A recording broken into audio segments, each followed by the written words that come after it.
Salam and good morning. Thank you so much, everyone. And thank you, Madam Moderator, and also our wonderful esteemed participants here today of the Integration of Knowledge of Human Sciences. I'm so happy to meet all of you again. And just like last week, can I invite you to be very interactive in the chat box? I love to hear from you, and I would love to share with you a little bit of knowledge about this particular topic that is very close to my heart and that I think all of us need to actually have some insight, faced a crisis in some ways, right? Sometimes there might be some experiences that are traumatic. And remember, a traumatic experience for me might not be traumatic for someone else, just like a traumatic experience for someone else might not be traumatic for me. So, whenever we are helping someone in a crisis or in a problem or in a trauma, it is good if we do not make a comparison as to, the most common term or response we can hear sometimes from people is, oh, that's not so bad, I've had it worse, or this person had it worse. We mean well, and sometimes it's helpful to hear that, but sometimes we might undermine what the other person is saying. So today I want to share with you some techniques of how we can respond to trauma, whether in your own life or even in the lives of others who come to you.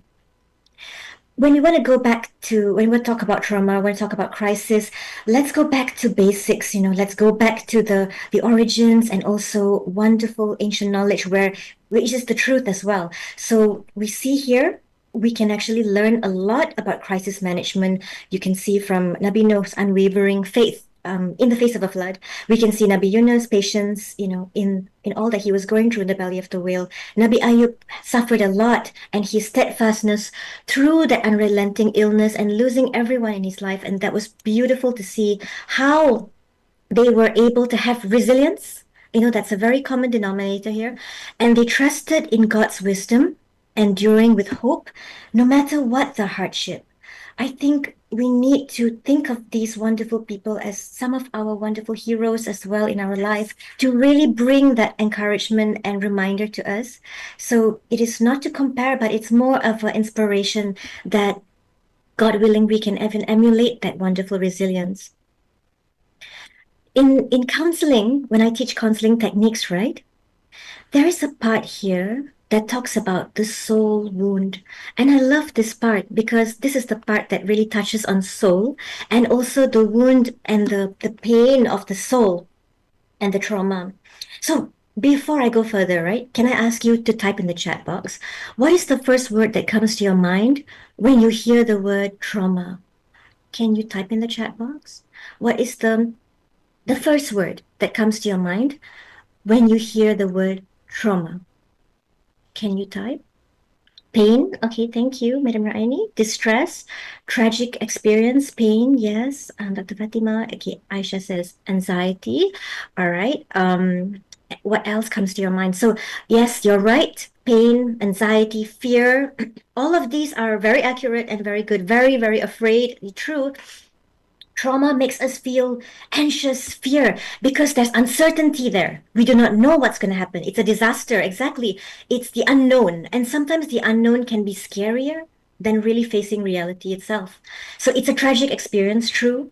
And it says here in counseling techniques, right? When you want to understand the soul's wound, think about, if I can invite all of you right now to think about some experience that you've had before in your life that was very traumatic, or maybe God will, thanks to God, if let's say you have not had a traumatic experience, maybe a painful experience or something sad that happened to you. Can you think about that right now? And think about it at the moment. How does that feel like?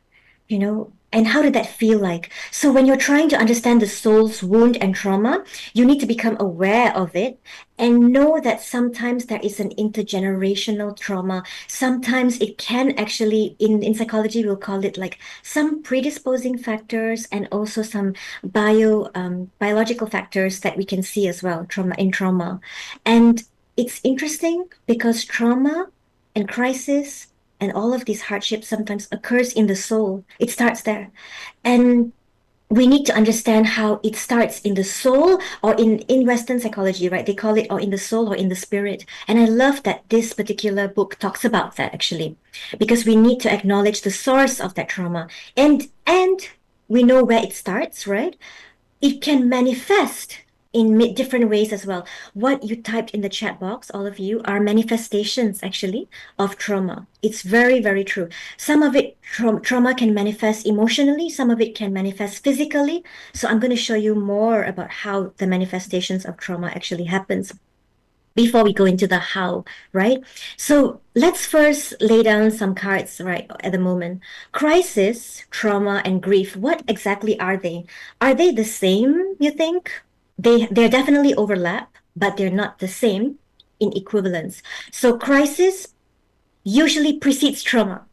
That means usually before a person feels trauma, that means before you have a traumatic experience, there needs to be a crisis first. That's why you have the result of it is that trauma. So crisis is actually something that comes before trauma. Trauma is your body's natural response to an overwhelming event.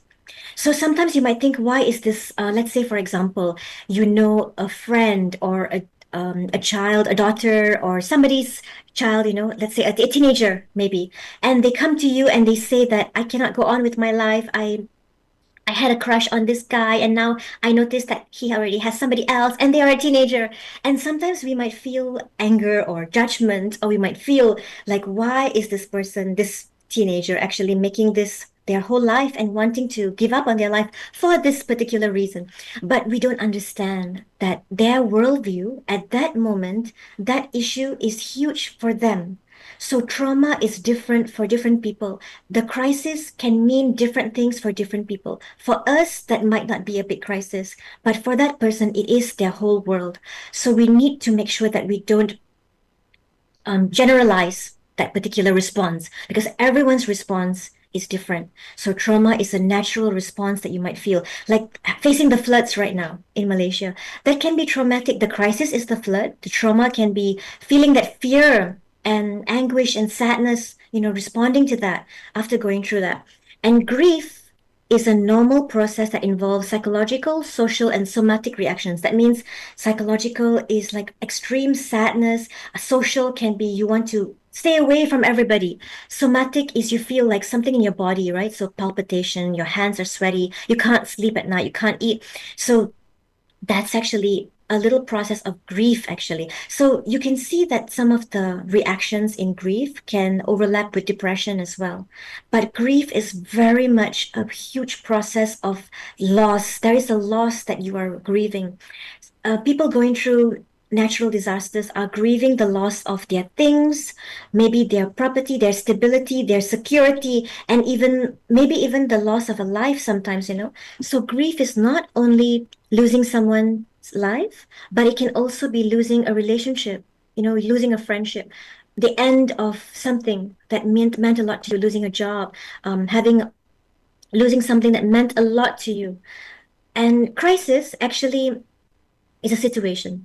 It creates great difficulty for someone. Trauma is the aftermath of that crisis, and grief is reactions and perceptions to loss that can be in psychological, social, and somatic.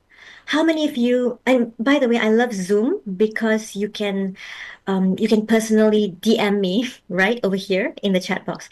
Please share with me. I like to hear from you as well. Can you relate to any trauma or grief in your life as well? And you don't have to share in the main chat room. You can personally message me as well. So I feel like this particular experience, draw on that for today's talk, because then you can relate to that and what we're trying to say here. Thank you for sharing with me in the chat box. Thank you. So trauma actually is a Greek word that means wound. Wound. And there are 3 E's in trauma that they say here that is very useful for us to understand. So first is the event. Okay, the threat, the crisis that actually threatens us. Next is your experience of that event, how the person labels the meaning to that event, and your perception, of the individual. And effect is the result of that experience. So say, for example, somebody loses a loved one. It's very traumatic. And the experience is actually that you feel like, how can that happen? I I feel like I can't go on without that person in my life. And then the effect is that you can't really cope. And very often it can overlap with that grief as well here. So grief is that emotional pain. It varies by individuals and loss. And you can see physical effects, you can see cognitive, behavior, and social and spiritual aspects. Okay, I like what somebody put in the chat box, that losing a love that they never had is also a grief, because they loved somebody but they never got to be with that person. And that is also a form of grief as well. Yes. So sometimes grief can mean different things in different ways. But it basically is something that affects you physically, cognitively. Somebody being abused as a child, you're grieving the loss of that innocence that was taken in a way, or you're grieving the loss of that personal, protection that you were supposed to be given. So that can also affect a person physically, cognitively. So it mostly, if you want to differentiate between trauma and grief, it's more of grief talks about that loss, and trauma may not always involve a loss, but it is a traumatic experience. And when you want to help someone cope with trauma or grief or a crisis, sometimes people say, time heals all things. Have you ever heard people say that before? Time heals everything, it's okay, you get over this. But sometimes there is no proper expiration date for it. And even if we are able to cope, there are some days that you can go back down. If I can share my personal experience, and I hope that you can all also type in the chat box as well. All right, you can DM me if you prefer. So recently, I lost a very very good friend who passed away, and that was very traumatic for me because I did not immediately find out and get the information. I didn't know until about a month later. So it's painful really because I didn't have any mutual contact with that person. So the grief was painful. It was so low. Some days I would go up, and then having social support system, having spirituality in my life, having that, all of these factors helped me a lot. So I would go up, and then some days you find that you relapse back and you go back down. Then you go back up again, and then you go back to square one. Then you go back up. But the surety that I can see, if you actually get help, eventually you would be moving, hopefully, in an upward spiral. Hopefully, right? So the expectation is that we go through grief perfectly, perfectly in a straight line. It's never so straightforward, usually. It can be up and down as you go there. Thank you so much for your message. Yes. All right. So I want to ask you, all of you, about this particular picture here. All of us have been through different types of grief, and I know that, or even traumatic experiences, and I know that these pictures here may not all symbolize what you've been through, but if you had to choose a picture, the one that you could relate most to, what would be your number? So the first one looks like I'm thinking, okay, somebody who's going through this is a lot of stress, a lot of trauma. You do not know how, so overwhelmed. The second one is a heartbreak. The third one is financial issues. The fourth one is deep grief of losing something very close to you. Can you share with me your number? Which of these pictures can you relate most to? Thank you so much for sharing. Okay, 4, 3, 4. Yes, 4. I think I can relate to a lot of that as well. 4 and 3 sometimes, yes. A lot of us feel that 4, yeah.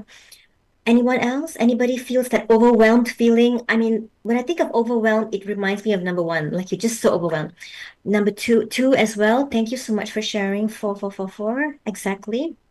So a lot of us can relate to that deep grief, right? I'm glad that you're sharing, and I really thank you. You can see that this chat box is like a shared space. Now we have a shared space of grief now together, all right? And sometimes when you have that, it's a beautiful healing that comes about. Thank you for sharing, Zainuddin as well. 2, 4. Anybody, 1 here? You feel like overwhelmed, too much stress as well. Can also be 1. So now that, okay, 3 and 4. Can I ask you a question? Coming to this slide right now, who do you think?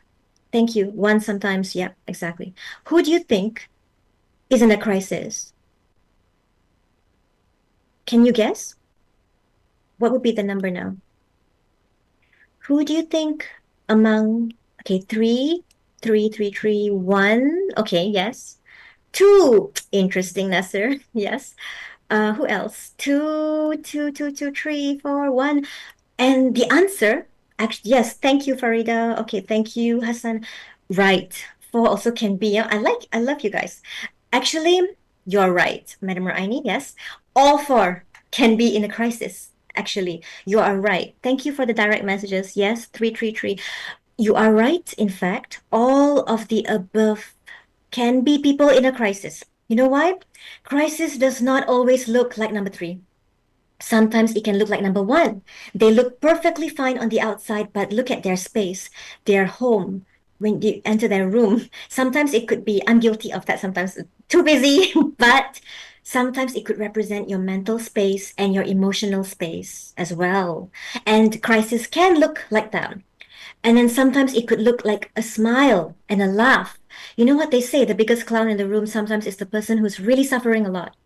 Sometimes it could be someone who is so close to us, our friend or anybody that we know who's so successful, but yet they're suffering.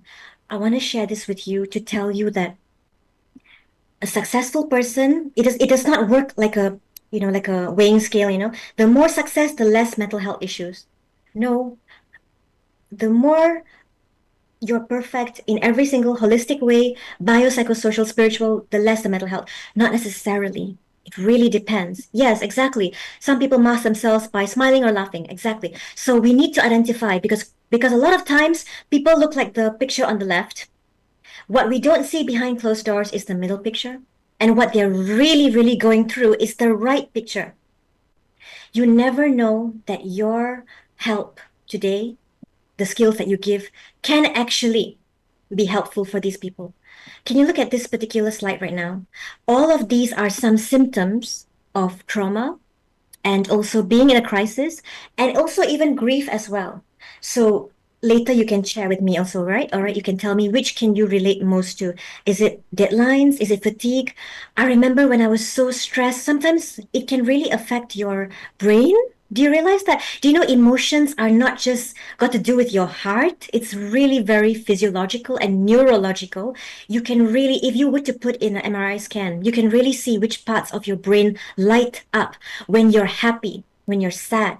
So when a person goes through trauma and sadness so much, their left prefrontal cortex is affected. You can see different parts of their brain are affected, and it really affects how they function.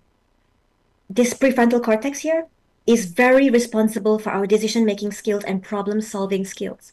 So that's why when you're in a trauma or sadness, you can't think straight sometimes, and you end up making the wrong choices or even saying the wrong things. So if you know someone in a crisis and the way that they are speaking does not make sense, it could be because of this. If they can't sleep, if they can't, some people tell me, Pam, I have no problem, but I can't sleep. I just can't sleep. I just cannot at all. When I really talk to them, then they share with me. Actually, I'm very worried about my daughter. I'm very worried about my children. I'm so worried about my divorce. So there are underlying issues, but they're so high functioning that they're so carefully able to bury it. That's what we need to be careful. So they surface out and manifest physiologically. These are the high functioning people that I can notice. Mine, okay, if I can share with you, some of my friends know this as well. When I was going through that grief, I was really busy with, I needed to finish a lot of work and I needed to function. So I was able to try to use the skills, whatever knowledge that I have to cope with it. But I think I also tried to maybe suppress some parts of it. And when I had that, when I tried to suppress of it, some parts of it, what happened was I started having physiological responses. I remember I was having the indigestion, and for me, it was showing up in that way. So it was really not easy. So, in a nutshell, these are some of the common physical, emotional, cognitive, and behavior, and even spirituality factors. When someone is in a crisis, they start to feel physiological responses. Do you know that people who are in extreme stress, it actually can make your blood platelets sticky And it can actually make your blood pressure go up because of that. Do you know when you're in extreme stress and sadness, it can even constrict your blood vessels? So that's why some people get this cardiovascular issues even from that stress as well. So that's how it can work, even for sadness. And your emotions can be affected. And even some people, it can even shake their spiritual belief as well. So I want to come here and share with you how. Okay, let's get to the meat right now. How do we actually help someone in a crisis? I want to share something with you. And yes, you can feel free to share your in the chat box. Yeah, any questions that you have, I will come to you as well. I just want to share something with you. Let's imagine that someone who's going through a crisis is like an unlit candle. I don't know if you can see this. An unlit candle, okay, over here. And they're in darkness. It's all dark. It's very hollow. It's small and they isolate themselves. But they have the potential to shine. They just don't have the capacity to do it anymore. So they need a little bit of help from a lit candle. Okay, this candle is dimly lit. It needs a new battery. Okay, but it's ultimately a lit candle here.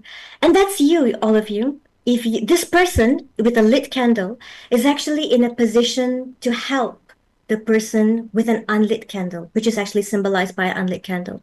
Now, all of you, if you are in a position to help someone who does not see the light at all anymore, you can actually be surprised how reaching out to them for a little bit and using the right skills can really help pass the torch and really help lighten their load and even create a spark for them. Sometimes all they need is a little bit of light from you. And once you do that, when they are strong, hopefully one day they can then pass the torch around like a domino effect to the next person, like a beacon of hope. So it becomes a chain of hope, really. So remember, the interesting thing is when I actually light this candle with the other, right? This one that is actually having more potential, and I light this one actually lose its brightness? It does not. In fact, the room becomes brighter because now you have double light. So that's what you are, actually, all of you are you are beacons of hope and candles. I want to share with you how important your role is here today. Because an example of this, there was once I received this note at my office door, and it was from a student, and she said this. She actually said, I've thought of taking my life away, but you are the reason I wanted to stay the next day. And this is not only from me, a lot of my colleagues today in the chat box as well, even Madam Raini, a lot of others at our department have received notes like this. When you actually are able to just give a little bit of moment to that person and share a little bit, you would be surprised how a little spark can really, really ignite that passion to live another day. So that's what I want to share with you, right? So let's go into how right now. Let's go into how together. Okay, coming back to the how. So, first of all, I really love these core themes and teachings from Risala to Nur, and these are by Syed Nursi's teachings. So he says that hardships are transient and they serve as tests for spiritual growth. You know, if everyone had it easy, you're not gonna grow spiritually, emotionally, personal growth, psychologically. This world that we live in is a guest house. We need to remember that we are visitors passing through. Focus on the eternal destination because this is not our forever.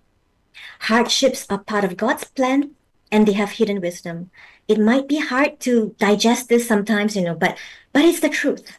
And it helps for us to know that, right? A believer knows that whatever comes from the divine is good, and pain is a form of purification. Suffering can lead to closeness to God. And this is very true. When I was going through that trauma and grief, I really felt close to God, actually. I felt like I was able to be more empathic to others who are going through trauma as well. And it also made me more in tune with God, and I wanted to really focus on Him. And it's just wonderful to see how the growth that happens in you. Calamity brings you closer to God better than a blessing that distances you, right? Sometimes when we're so busy with all the happiness and all the goodness, we sometimes fall into the trap of accidentally forgetting to be closer to God, even to look at the pain in others. Gratitude then shifts focus from loss to blessings, actually. So every blessing that we receive is a responsibility to be thankful. A blessing for me today is to talk to all of you. Honestly, I love and I'm so happy being able to share and talk to all of you and interact with you. And this is something that I'm thankful for. So in Surah Asha, I think a lot of you know this, 94, 5 to 6. Indeed, with hardship comes ease. And this verse is very pure and beautiful. There are so many other beautiful surahs, by the way, that commonality you can see is that trials and hardships test our faith, purify the soul, and strengthen the reliance, right, on God, with the assurance that He does not burden anyone more than we can bear. I think we heard this. There's also lots of research, and I want to share with you one of this research here that integrated Islamic principles in a community-based program. I like this keyword here. They normalize trauma experiences. The keyword is normalize. A lot of times when we see someone cry, we feel it's abnormal and we tell them to stop. Don't cry, don't cry. It's not bad. I used to be that way too. But when you really learn about this, you realize that embracing that sadness is the first step towards going forward. It's the first step towards having joy, and it's the first step towards healing. You got to know this word, everyone. It's called catharsis. Sometimes crying and sadness can be very, very cathartic. All right. And there is, okay, the first thing that we need to do, everyone, when we want to help somebody, mental health stabilization. There was once we had a student come to us at our place, and the student was hyperventilating. She was having this anxiety attack, and she was going through this terrible traumatic experience, and she was definitely in a crisis, and she could hardly breathe. She was like panting, and then she said, I cannot, I don't know what to do. She couldn't even speak, actually, and she was just crying and panting. And then we came and we helped her. And the first thing that you can do to help somebody is to stabilize them. We call it mental health stabilization. That means we help them to get from a crisis to a non-crisis mode. That means now they're in a crisis. You can't talk to them at that moment. I mean, you can't expect a reply from them. You can't say, "Tell me what happened." They're not able to. So the only thing we can do is what I did with her is I brought her to a room, a safe space in our department, and I sat her down together with our head of department, and we talked to her actually, and we said to her, "Okay, I want you to follow this. Can you just come? Can you sit down first? Let's breathe together."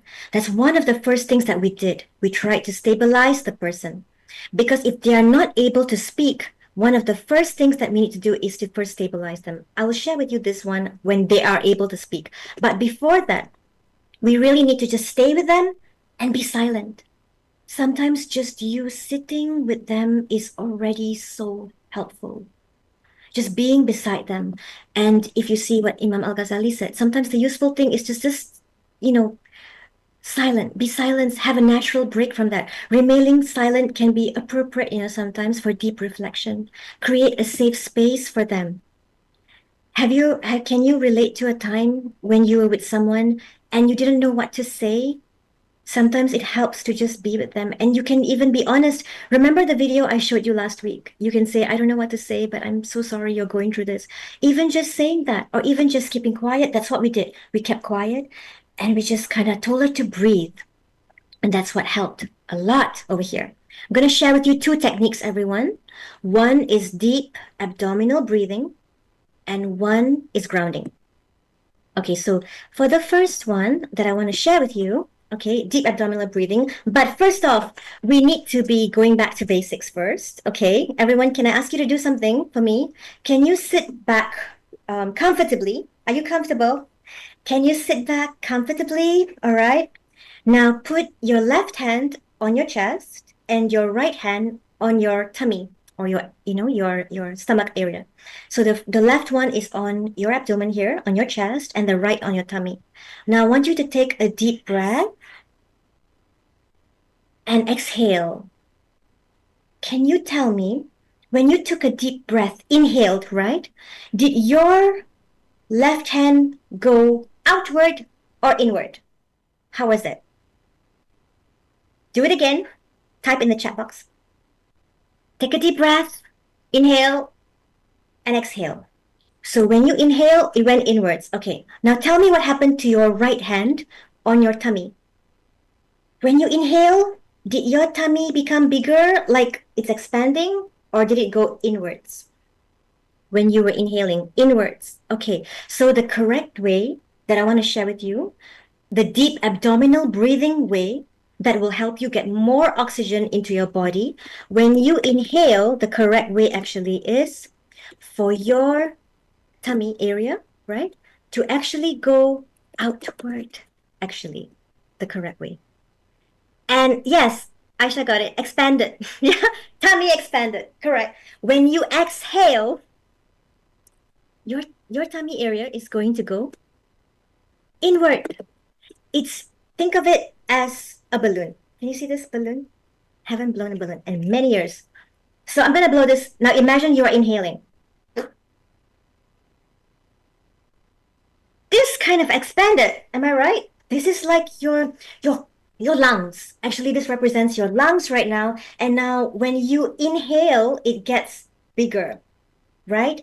The whole abdomen, every part of it. That's why I call it deep abdominal breathing. Every part, there's lots of air filling up your lungs. When you exhale, oops, embarrassing sound. Sorry. Okay, so when you exhale, it actually is going to get smaller.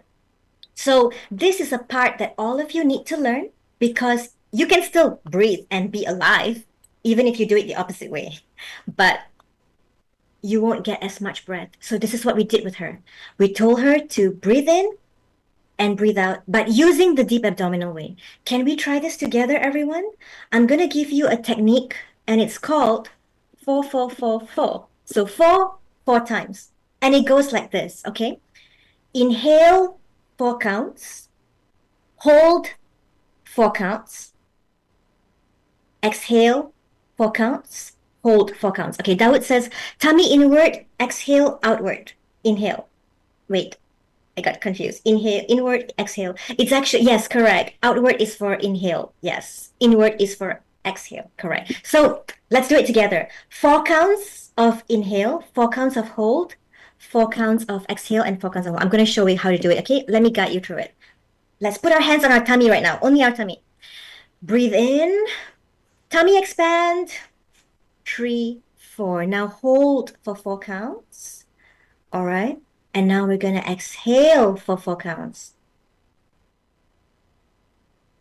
Now hold for 4 counts. Why do we have this hold? The hold is actually to allow that oxygen to travel in our body. And then it really helps you a lot. Let's do this together with sound, shall we? Okay, I'm going to come here right now. You can follow this, okay?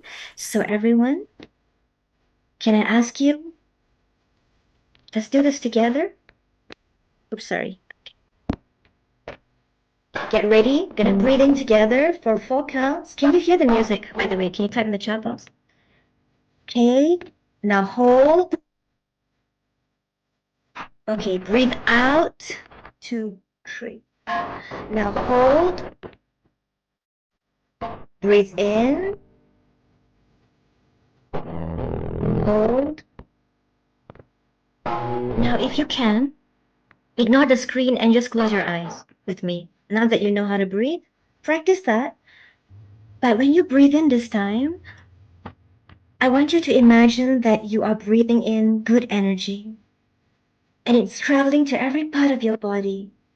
And as you exhale, exhale out all that stress, all that sadness, anything that you've been penting up. All right? So breathe in once again. Inhale in all positivity. We have a very positive energy today. Inhale it all in. And now when you allow it to travel to your body, and as you exhale, exhale out all that sadness, all that grief and pain and trauma. And keep doing this a little bit more. And hold. And breathe out. All right, now I'm going to bring your awareness back to our session now. Okay, how did you feel, everyone? If you could describe in one word how you felt. I felt a little relieved actually talking to you all and doing it together with you. A little bit of peace and joy. How about you guys? Okay, some of you said that you feel calm. Some of you said peace. Some of you said it gave you relax and relief. Imagine doing this by yourself. It's really different, by the way, if you do it alone.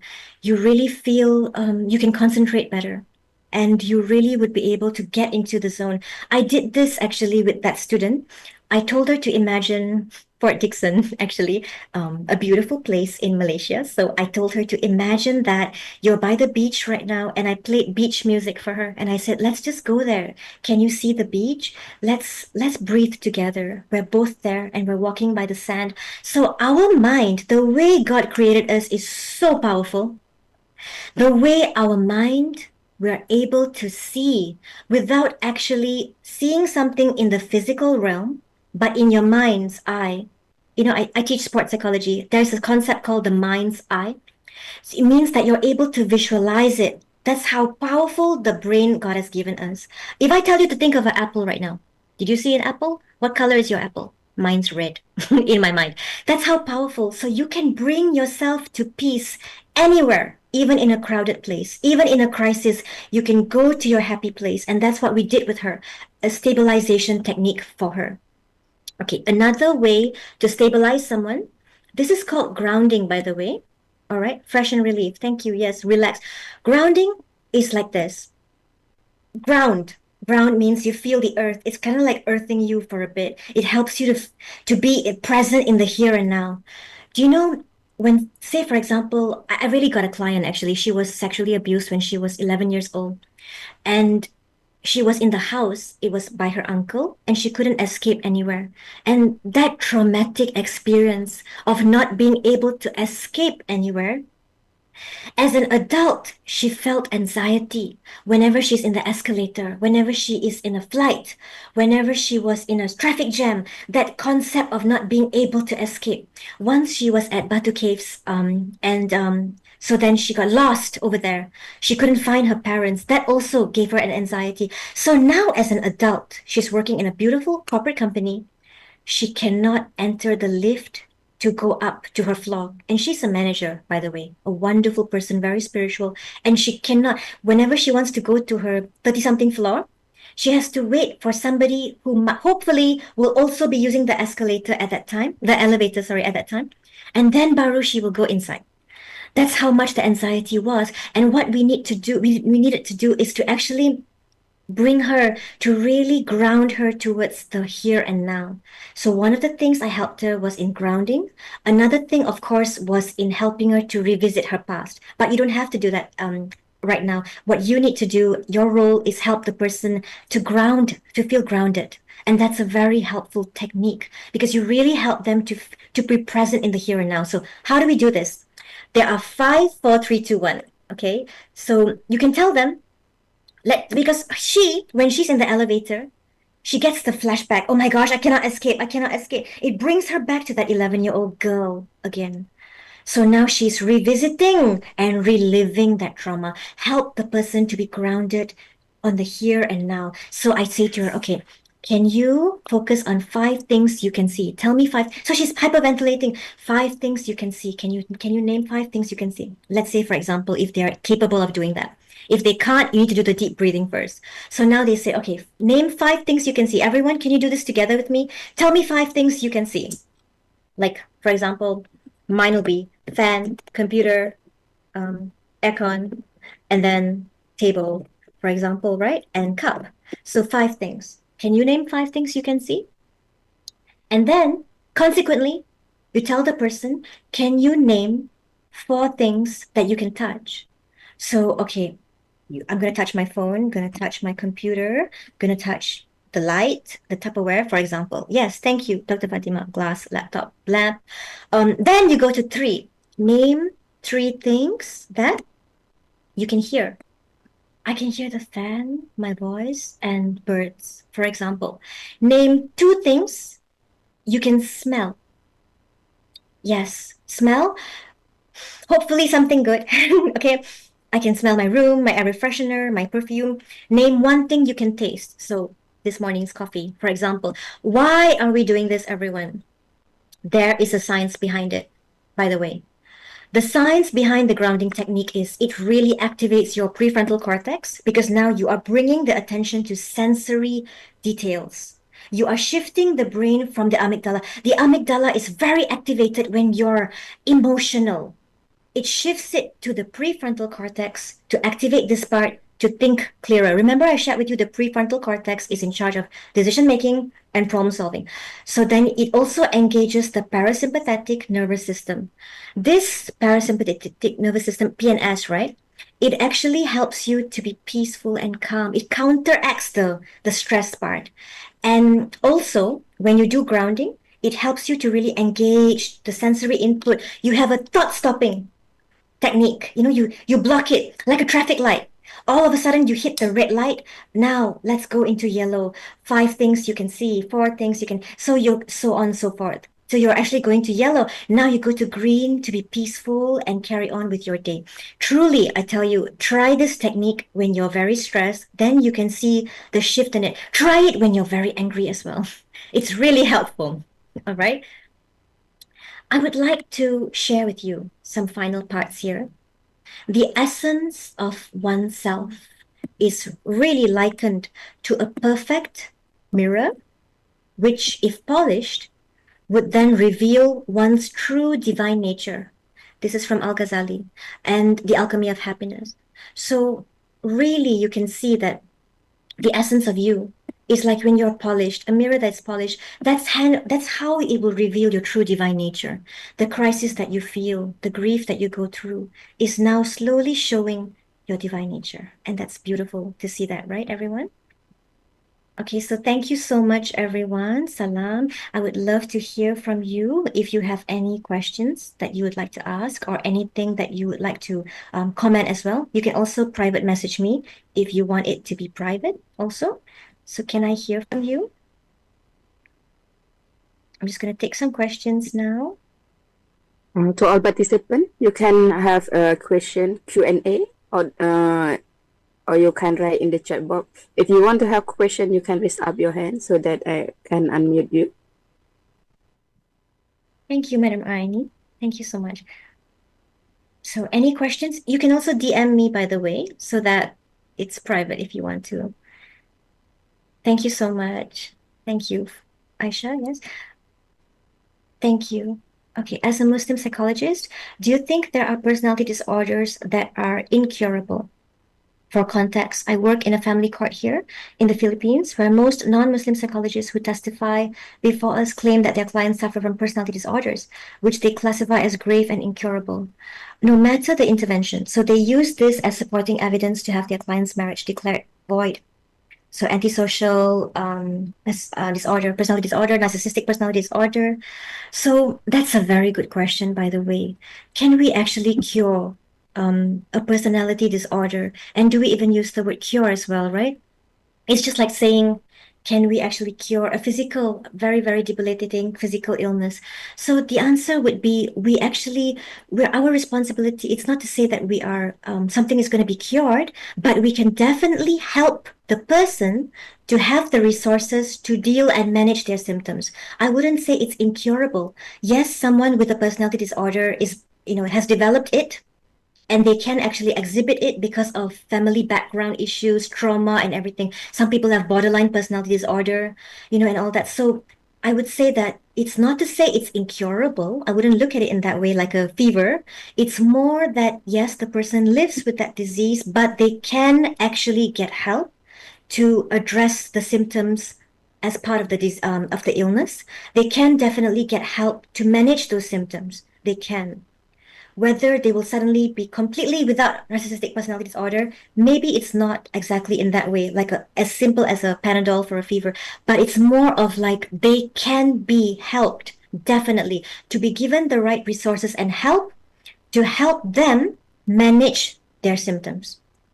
So yes, it can. Actually, it's possible. So if you would like to use the word, don't use the word cure with them. Say that their symptoms can be helped and managed if they want to. All right. Thank you so much, Alamin, Yusuf. Okay, I got a very nice direct message. How to help my hubby's anger management. He's not open to therapy or counseling. That's a very important question, especially when the person is not open to therapy. That can be very challenging, right?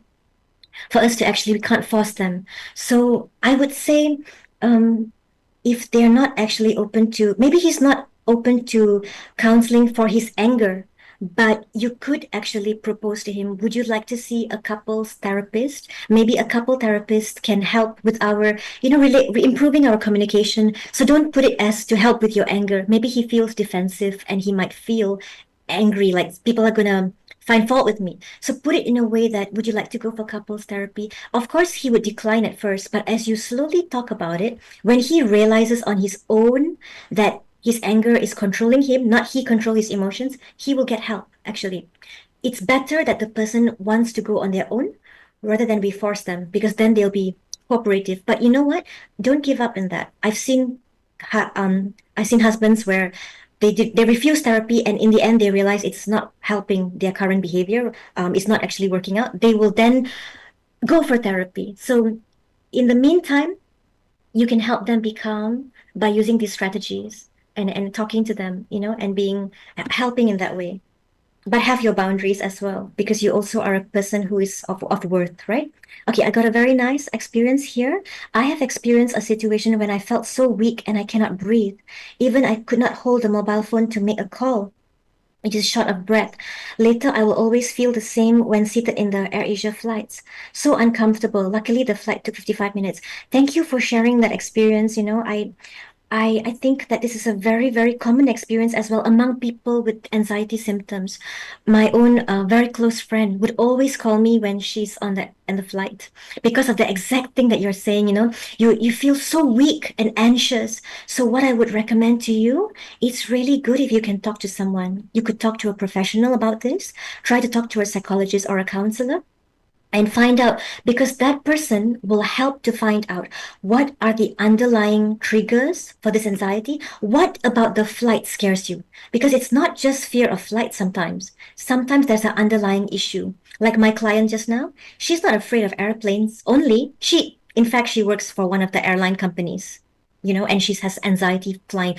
It's not about the plane. It's about her abuse and being in a confined space where escape is not possible, which she actually experienced when she was 11 years old. So when she got therapy and we talked about those underlying root cause of that fear, then it kind of made her braver, and she was able to look anxiety in the eye and now be able to actually address those and manage those symptoms better. So it's really good if you can get some help. Madam Moderator, there's another question. Can I take this question? That's it, because we have passed Okay, 3 minutes. all right. I So, will reply personally. Okay. okay, thank you very much, Thank for you. your Salam. intellect sharing today. Thank you so Inshallah, much. because that is very interesting. That's why we have a lot of questions. But because of the time, Doctor can reply on the Chat chat. box. All right, sure. Thank you so Inshallah. much. Salam alaikum. Thank you. Waalaikumsalam warahmatullahi wabarakatuh. Thank you so much, Doctor. Dr. Shakira, Yeah, I'm here. Hold on, yeah. how are you, Doctor? Alhamdulillah. Okay, hold on. Thank you Yeah, very all right. much for attending today. Yeah. Doctor, can you test the slide first? Okay, hold on, yeah. Let me share my slide.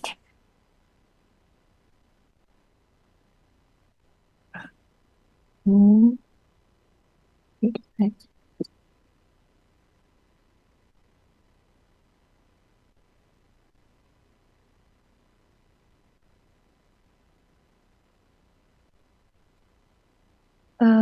Jap. I can't.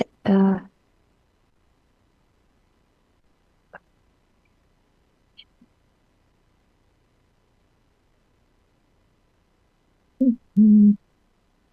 Okay.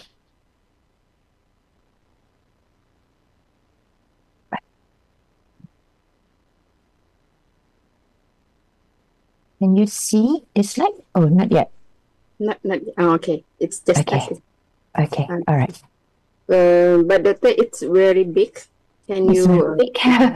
Okay, hold on. Um, Okay. this very small. Can a little bit bigger? or be full screen? Full screen. Mm, Okay. yeah, sure. All That's right. very Okay. nice. Okay. Okay. Doctor, because this is the first class for you, right, Doctor? Yeah, yeah. All right. So Okay. check.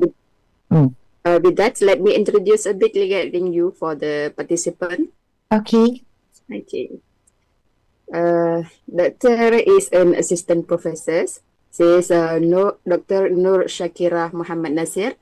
She has been an academic staff with International Islamic University Malaysia, IIUM, since 2018. She obtained her bachelor degree in human science, specializing in organizational communication from IIUM in 2006, then pursued her MA in organizational communication at the same university and complete in 2009. Then she successfully completed her PhD in organizational communication from University Science Malaysia USM in 2020. Her dissertation focused on the factors that influence change readiness at various stages of change. As academics, she has present paper locally and internationally. Her research interests are communication management, organization behavior, graduate skills, and employability, health communication, digital literacy, and social media. She has completed several research projects funded by local and international organizations since her return to IIUM in 2018. She has reserved as student advisor for Communication Student Association SOCA for the Department of Communication since 2018. She was also appointed as coordinator of undergraduate internship for the Department of Communication from 2020 to 2023 and Kuliah Entrepreneurship Committee from 2021 and academics advisor for Department of Communication in 2024. Presently, she is an assistant professor and academic advisor in the Department of Communication Abdul Hamid Abu Sulaiman Kuliah of Islamic Real Knowledge and Human Science. With that, we will hear from her the strategic of communication. فليتفضل مأجورة Doctor. You have 45 minutes to present it. Okay, Bismillahirrahmanirrahim. Assalamualaikum warahmatullahi wabarakatuh. First of all, thank you to IIIT for this opportunity. Good morning. Assalamualaikum everyone. I think all of you have been in a very engaging lecture just now by Dr. Pam. I proceed with our discussions today on strategic communications. So when I was first given the topic on strategic communications, the topic is quite huge, and I was thinking on which angles or which angle I would like to discuss today with you, because we was assigned that in our sharing sessions, please include some Islamic perspective on the concept. So for today's lecture, I would like to share strategic communications perspective with integrating it with Syed Muhammad Nakib Al-Attas worldview. So along with these discussions, I think all of us, can see how beauty is this worldview, and then how it can be used in strategic communications per se. All right. So how is this lecture going to be? Okay, I will start with introductions. In these introductions, before I begin to talk about strategic communications, I think it's very important also for me to talk a little bit or give some overview what is organizations, because I want to bring all of you to strategic communications, in order to understand strategic communications, I think it's better to understand what is organizations based on this Western perspective, and what is the idea of Islamic organization. Do we have these Islamic organizations, and how does this strategic communications or Islamic or integrations of strategic communications can be in this realm? Yep. And then, so with that, okay, we will see how this integrating, how this lecture will be assigned or aligned to integrating Al-Attas worldview into strategic com. And then I will share some Western ethical framework that talks about ethicals norms, okay, in strategic communications, and then comparing with Al-Attas worldview. And then I will proceed with some real case scenario that maybe some of you also familiar with, and then we can learn from this.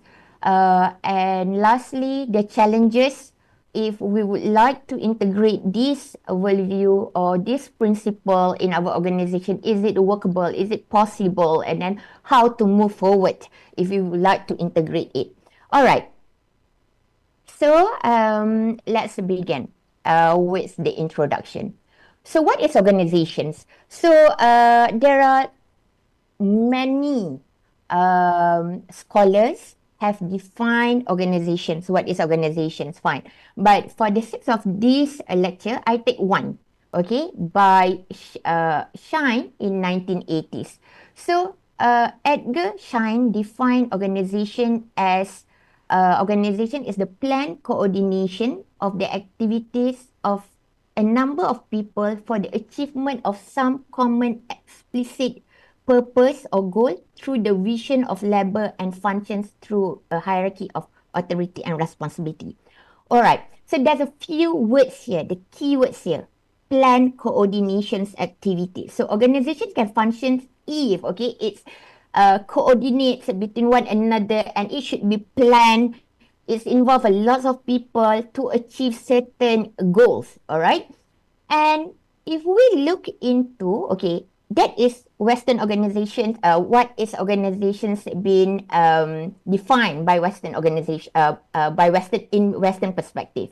And then when we look into Islamic organizations, I tried to find, okay, with my limited knowledge, yeah, I tried to find, is there any scholarly definitions of straight away, what is Islamic organizations, like what we can find, how Western define organizations, but I can't somehow.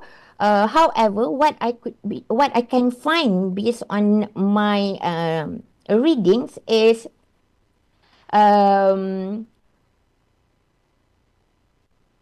some Islamic scholars or Islamic thinkers, what they put or how they define Islamic organization is by putting some attributes to it. Okay, as some attributes to Islamic organization. So based on several articles that I read, yeah, for example, by Nakib Al-Attas or by Hashim Kamali, one thing that I can synthesize, okay, with what we can understand of Islamic organization is a structured system that operate in accordance with principle of Islam. I think the previous lecture, Dr. Aini already mentioned, I think Dr. Zaiti, while in her PR lectures, principle of Islam. When we talk about principle of Islam, it's rooted in the Quran and Sunnah. Fine. That is one criteria. So,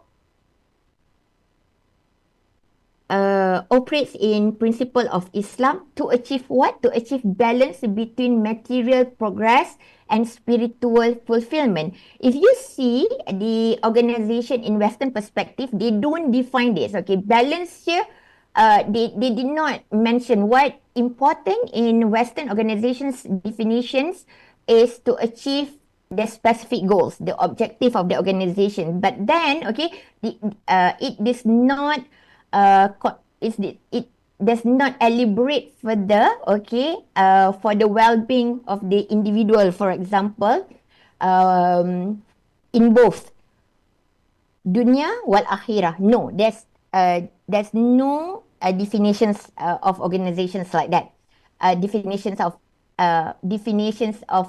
organizations in Western perspective in that manner. So with this, okay, introductions, Western organization, how they define it, Islamic organization, how they define it, I would like to bring you to how to achieve, or is this Islamic organization can be achieved or not. With that, we go to the next slide, which is overview of strategic communications. How do I see, okay, this Islamic organization, or how does this strategic communications come in line? I believe the strategic communication is a vehicle, is a way to achieve it. Why do we see, or why do I say that strategic communication is a way to achieve that Islamic organization? For instance, okay, if we look into the definition of strategic communications given by several scholars, yeah, from Western definition, I give, for these lectures, I come up with 4. For example, Grunig. Grunig is a guru in PR. So according to Grunig, he says that strategic communication is the management of communication program designed to achieve specific organization goals. This is like what the definitions of organization just now. Okay, we need, okay, something to how to achieve the organization purpose. So through what? Through communications program, through certain messages that they align among in the organization to achieve it. For example, 1. Groening. 2nd, Dennis Wilcox and Glenn Cameron. So how does Dennis Wilcox and Glenn T. Cameron define strategic com? This is that strategic com is a purposeful communication by an organization to fulfill mission, to create value, to achieve objective. So that is the purpose. The communication will help the organization to fulfill its missions, to create certain values, and to achieve its objective. Another definition, okay, just to share with you from another scholar, Karen Wall Johansson, okay, he says that strategic communication is interdisciplinary approach that integrates, okay, media, technology, organizational goals, okay, especially nowadays, okay, where social media is in trend, okay, every university, sorry, every organization use it. So communications nowadays does not operates like before, only pen and paper, only hard only I mean like people, okay, online. Now we have online, okay, integrated. However, okay, even though you use this integrated medium, it's very important to consider, okay, the ethical aspect, the cultural perspective or cultural aspect, and also the technology environments of the situations, either it suits or not, either it can achieve the objective or the purpose that your organizations would seek for. And last but not least, a definition by Cornelissen. He defines strategic communication as a process to align organization goals to create sustained, favorable relationship with various stakeholders. So basically, he says that communication is very important for engagement between people who are working in that organization, between the stakeholders. All right. So with this definition, Western perspective, I would like to bring you into communication in Islamic perspective. So looking at communication in Islamic perspective, it's the same like Western perspective also. Our communication in Islamic perspective, we have certain purpose.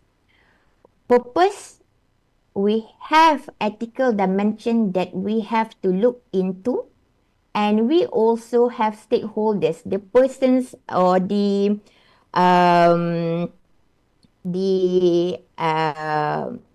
person or individuals or individuals that will affect which the communication goes by. Yeah. And okay, hold on here. Therefore,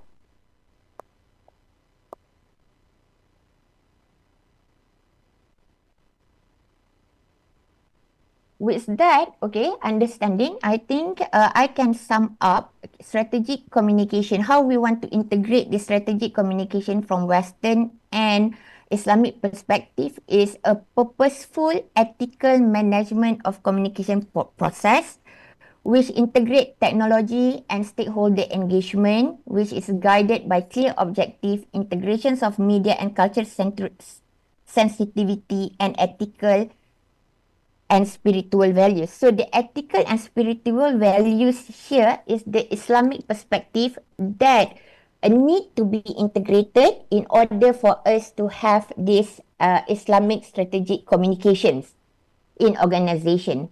So looking at these definitions, and based on my readings, I think the idea of Syed Naqib Al-Attas. So who is Syed Naqib Al-Attas? Syed Naqib Al-Attas, I think most of you know, okay, he is a very famous scholar, okay, he wrote lots of books, articles, okay, that talk about how Islamic worldview can be integrated with Western's point of view, with the process of isolations and also integrations and all that. So when I read about his idea, I think his idea, okay, it can be suits very much, okay, with what strategic communication is. Why? Number one, when Syed Al-Attas discussed about 4 concepts, which is adab, um, hikmah, and Islamization. I will go one by one. When he discussed about the concept of fitrah, he says that all of us, all of mankind, we are born to recognize truth and goodness. Every one of us by fitrah, we want to do good.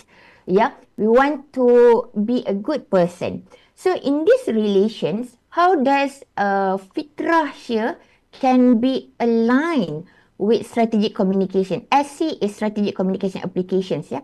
So for example, as a human being, we have the intentions to be good, to give a good message towards other people, right? So in strategic communication applications, here communicators, practitioners can design the message that appeal to deeper human sense of right and wrong to foster positive behavior or ethical decision making. I will bring some examples of this in my case study, but then right now, let's just go the definitions and how we see the strategic com applications. Yeah. Another point that worldview from Al-Attas, he talks about adab, manner. All right. So in adab or manner, in his writing, he always emphasized on in whatever we do, okay, we have to reflect a good manner. We have to be humble. We have to respect others. Okay, like what been shared by Pam just now. Also, if you have adab, if you have manner, if someone come with a very traumatic experience, I think you will be in a very gentle way, helping the person, okay, not give back judgment, okay, the way you communicate with it. So here, if you're putting in strategic communication applications, yeah, as a PR practitioners or as a journalist or as a lecturer, in fact, okay, whatever message that we want to deliver is very important for us to deliver with respect, with humility, okay, the tone that we use, because all that will portray our manner, we portray, are we a person with an adab or not. Yeah, because that's very distinguished. Okay, either that particular person have, I would say, how he handles, okay, certain situations also.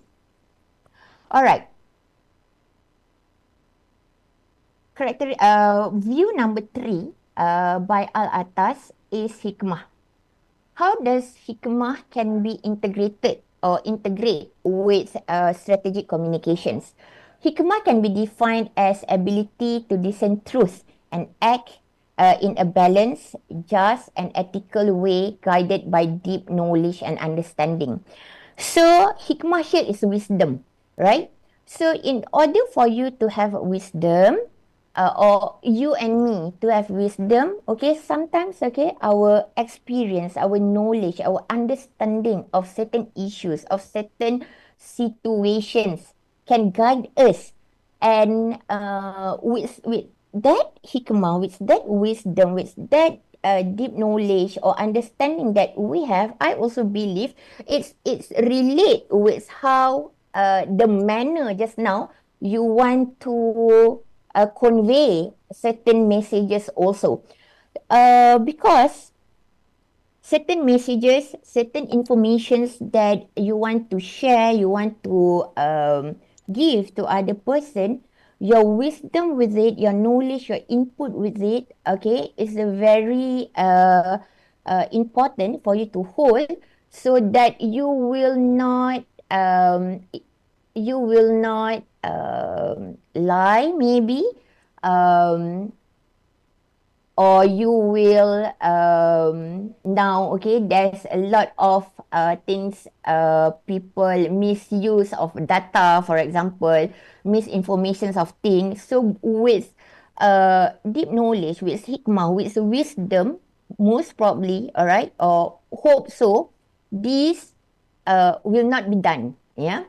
And next is Islamizations of knowledge. How is this Islamization of knowledge can be integrated with strategic communication?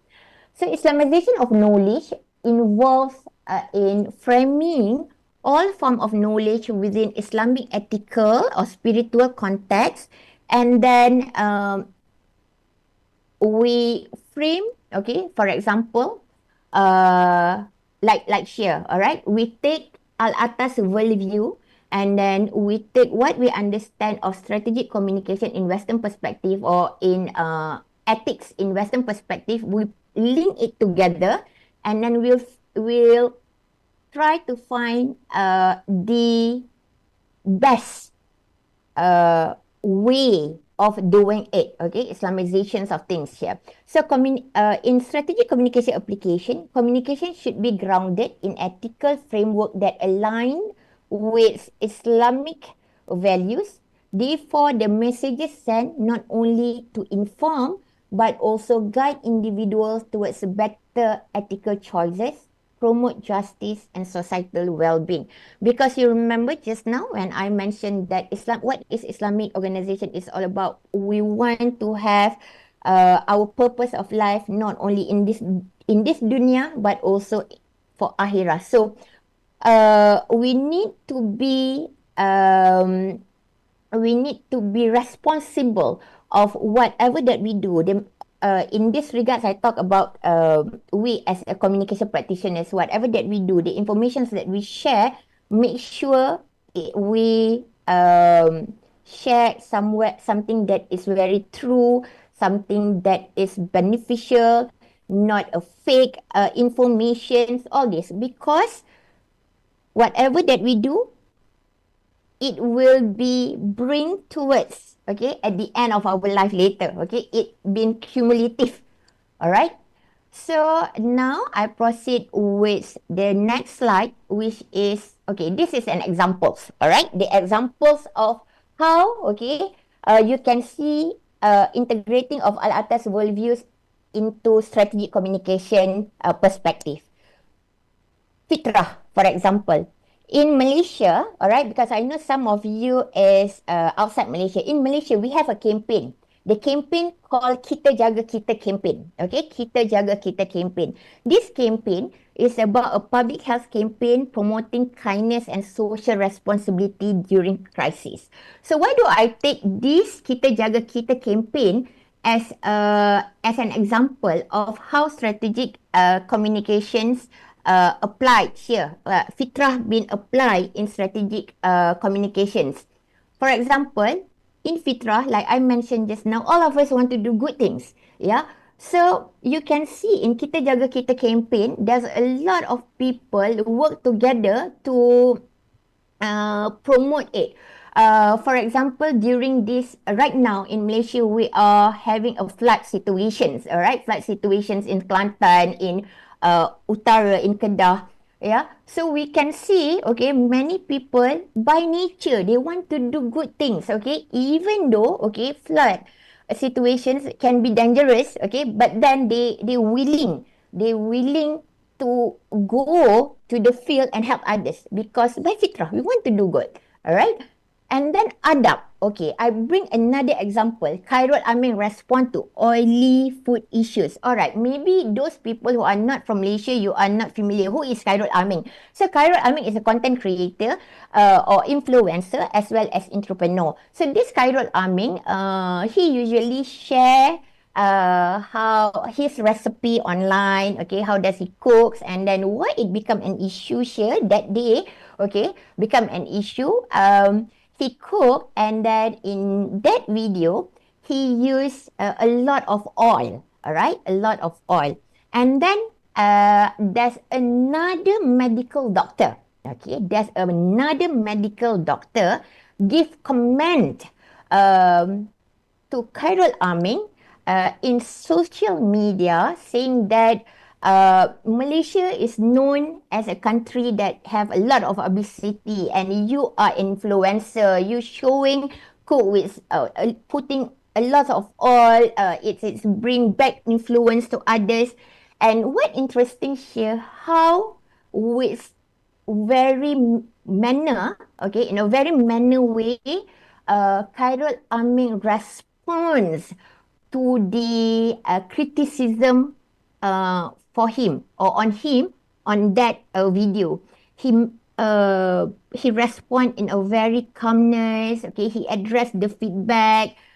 He give reasons. Yes, he acknowledge. Okay, that putting oil. Okay, a lot. Okay, is can leads to a lot of unhealthy situations. But he said, okay, what he trying to show is that is if you don't want to cook at home, okay, you cook, you go and eat outside, okay, that is what you get it. So somehow, okay, he educate the people. If you want to have healthy living, it's better for you to cook at home so that you can control everything. But on the side, okay, what's the beauty in that response is his manner. His manner is not react, okay, to the situation, even though there's a lot of comment come in. And his approach, okay, many, I think some newspaper also take the issues and say that how he responds to it is a very good PR. Yeah, one examples of adab. Another one, all right, hikmah. Example of how Al-Attas worldview, okay, can be integrated into strategic communication. For example, okay, UNICEF Malaysia. UNICEF Malaysia have a campaign on Love Yourself campaign. What is Love Yourself campaign? It's a public campaign on mental health awareness. So here, I think this is very much related to what lecture you share just now from Pam. Yeah, Love Yourself campaign. Because sometimes, okay, like what been shared just now, all of us is dealing with certain issues, certain problems. All right, your problem might be small to me, and my problem, okay, your problem might look small, okay, and when I share to you my problem, okay, to you my problem might be small also. So, but like Dr. Pam shared just now, we cannot we cannot belittle, or we cannot look at that way. So in this regard, okay, that's why in communications, it's very important for you to promote empathy. It's very important to put understanding and how you want to integrate it. For example, bil hikmah via what? Via your listening, via your speaking, via your responding to it. All right, because it's very important also for us to understand people would like to seek help. But if you are not giving your help bil hikmah, via a very good adab, people will not come. All right, people will not share, okay, even what problem that they have. So next, Islamization of knowledge. Okay, Islamization of knowledge. I would like to bring one example here on climate action starts at home. It's a campaign done by IKEA recently, I think, or a few years back. So the campaign aims two or four individual to take responsibility for their carbon footprint and adopt more sustainable habit in their daily life. So, all right. So you see, IKEA is a company from Sweden, right? Okay. So here, it shows that when you want to focus on, for example, environmental sustainability, we can instill or we can integrate it with the Islamic concept also, like we need to take care of the earth because this is our mother nature, and then it will, it can link together with the concept, with the idea. If we can, it's a beautiful campaign that IKEA do, but then I said it can also be integrated with Islamic point of view here. Next, I would like to share on Al-Attas. Other than these four principles of fitrah, hikmah, Islamization of knowledge, and adab, he also shared 6 key elements in shaping life. Um, if I would like to flashback just now, I do see, okay, how organizations work. Yeah, if organizations, okay, if we want to put organization inside, and then there's an umbrella. So I see these 6 key elements, okay, can be an umbrella for that strategic communication or Islamic organizations that you want to achieve, and then that strategic communications can be the vehicles. Why do I say that these 6 key elements that Al-Attas have can be the umbrella? Okay, for that, because the 6 key elements here, okay, comprise of religion, humanity, insan, knowledge, ilm and ma'rifah. We will talk about this later. Wisdom again, justice, right action, which is amal. So let's see, yeah, what does religion mean here?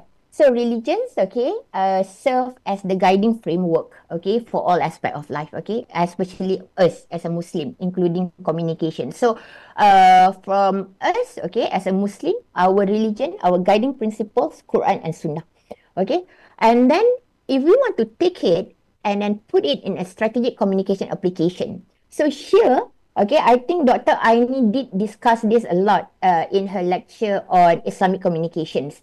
Messages should align with religious teaching, truthful, encourage behavior that reflect ethical values to promote well-being. I think Dr. Aini shares a lot of ayat Quran the other day. So in this lecture, I will not comply any ayat Quran lah with it. Okay. I will share with some case study that you can see how this Al-Attas view beautifully can be applied. Okay, later in case studies slide. Next, okay, humanity or insan. What is humanity or insan according to Al-Attas? He see that insan is or humanity here is emphasizing the importance of recognizing the dignity of every individual. Means here, what important? every human being, okay, every human being is important. Every one of us have every one of us is special, all right? What difference between one people and another person is taqwa. That's it. Other than that, we are just a normal human being. All right. So here, okay, how does strategic communications applications can be applied here? First, communicators should ensure that their messages respect the dignity of all individuals. That's why, okay, it's very important. For example, we should avoid, okay, I give example of constructive criticism. Constructive criticism can be given, but then, okay, it should be a constructive one. When you want to give a constructive criticism, okay, it should come or you should mention what is the issue, not personal attack. For example, personal attack the person. Okay, you might uh, you might tarnish the dignity or the maruah, the face value of that particular person, for example. Yeah. So here, okay, it's very important for us to include empathy and understanding in it. Next, there are six, right? Number three. Number three is knowledge. Knowledge here, okay, when Al-Attas says about knowledge, okay, he defined knowledge in two areas here. One, another one is ma'rifah. Here, ilmu. So, according to Al-Attas, okay, this ilmu, that the ilm here is like what we gain today, like what we share today. Okay, hopefully by end of the day you get something information about strategic communication. Just now I also gain something about breathing technique, for example. That is some knowledge that we acquire by our own effort, by listening to lectures, by reading books, by attending classes, right?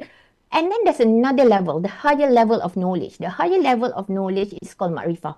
So what is ma'rifah? So ma'rifah here, okay, is spiritual knowledge given by God, which help people to understand themselves, their soul, their relationship with God. And in order sometimes, okay, for you and me to achieve this ma'rifah is a very important also. How, not very important, okay, sorry. How we want to achieve this, okay, we need to achieve this. In order to achieve this, it requires faith, our iman, okay? It requires practice. It requires sincerity, okay? Because it's not easy. It's not like the knowledge just now, the ilmu just now that you can gain, okay, from readings or whatnot. This is a deeper level, right? And then it grows with spiritual dedication and act of worship. You want to do good. You want, because you believe everything will be recorded, okay? The right and left, malaikat here record all you do. So you have a very high you have how would I say, you want to do things, okay, most perfect, okay, to make sure that everything can be rewarded. So in strategic communication applications here, communication strategies should be based on knowledge that is truthful and informed with wisdom, because we know everything will be will check and balance here is not in your particular organization, but we also have the check and balance later in hereafter. All right. So the dissemination of knowledge should serve the purpose of educating and enlightening audience. All right. It's not only share the knowledge, but hopefully, okay, it can benefits them and they could maybe apply it and whatnot. Okay.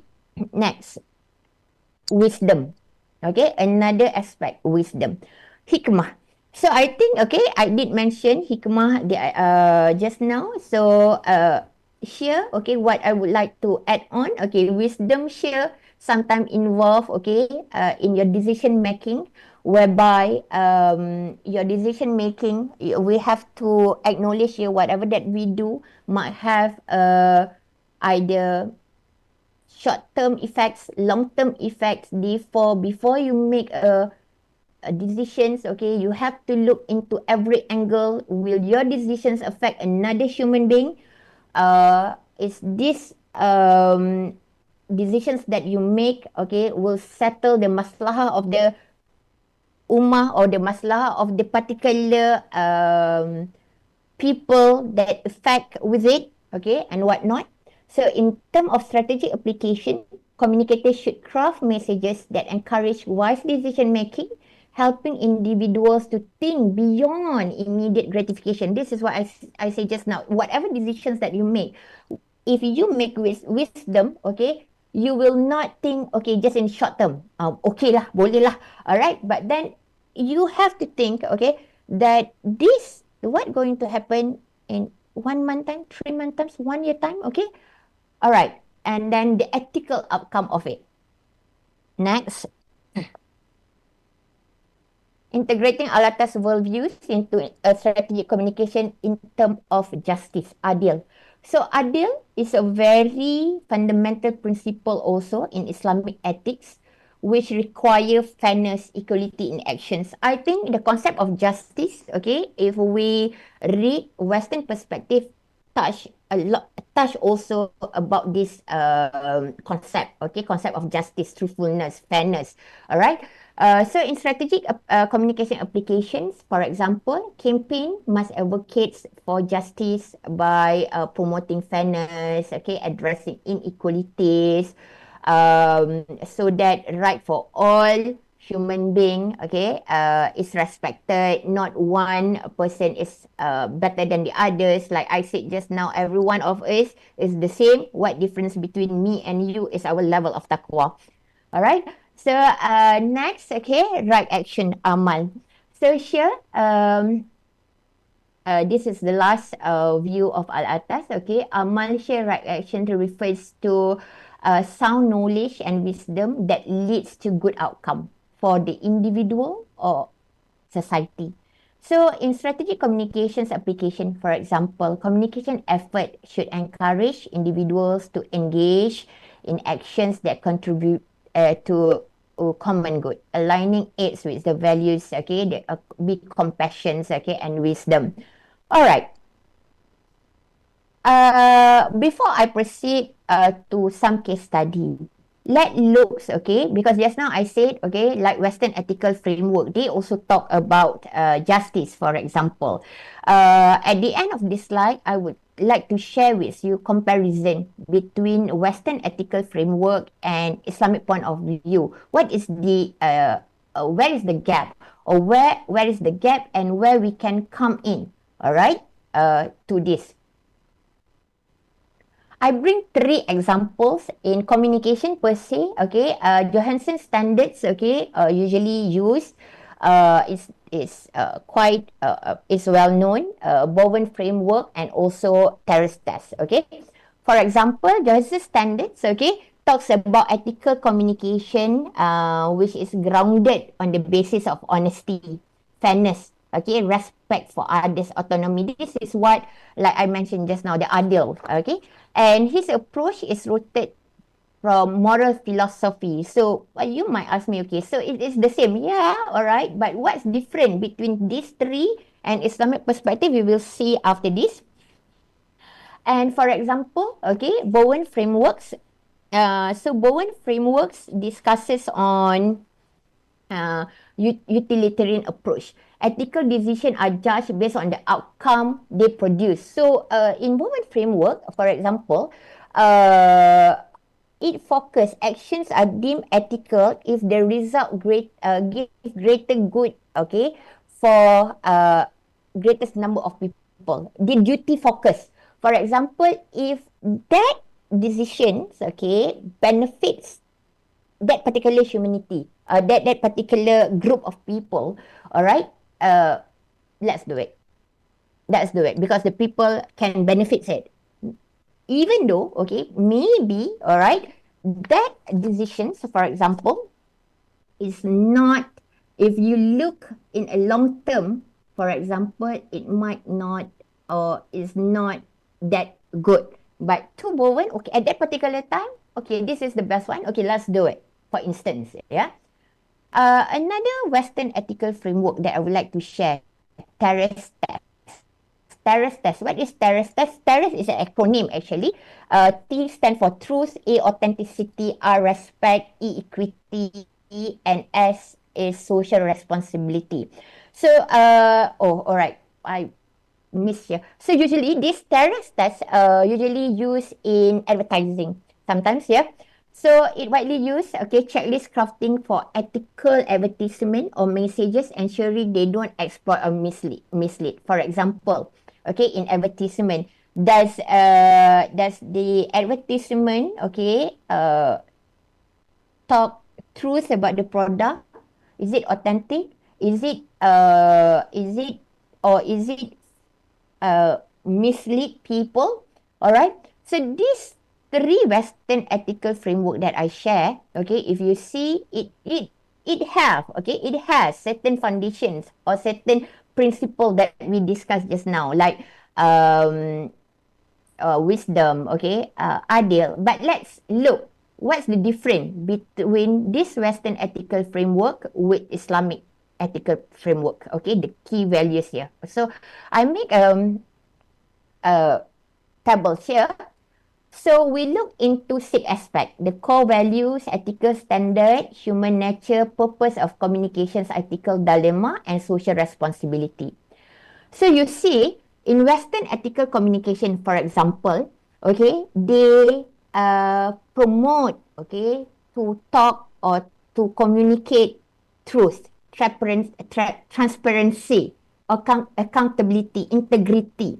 And in Islamic perspective, okay, based on what we discussed earlier, we talk truth also, but we talk about the haq here, about truth based on Quran and Sunnah here. The justice is that is what you do. Does it bring justice to all human being? And what is the wisdom behind it? The hikmah. All right.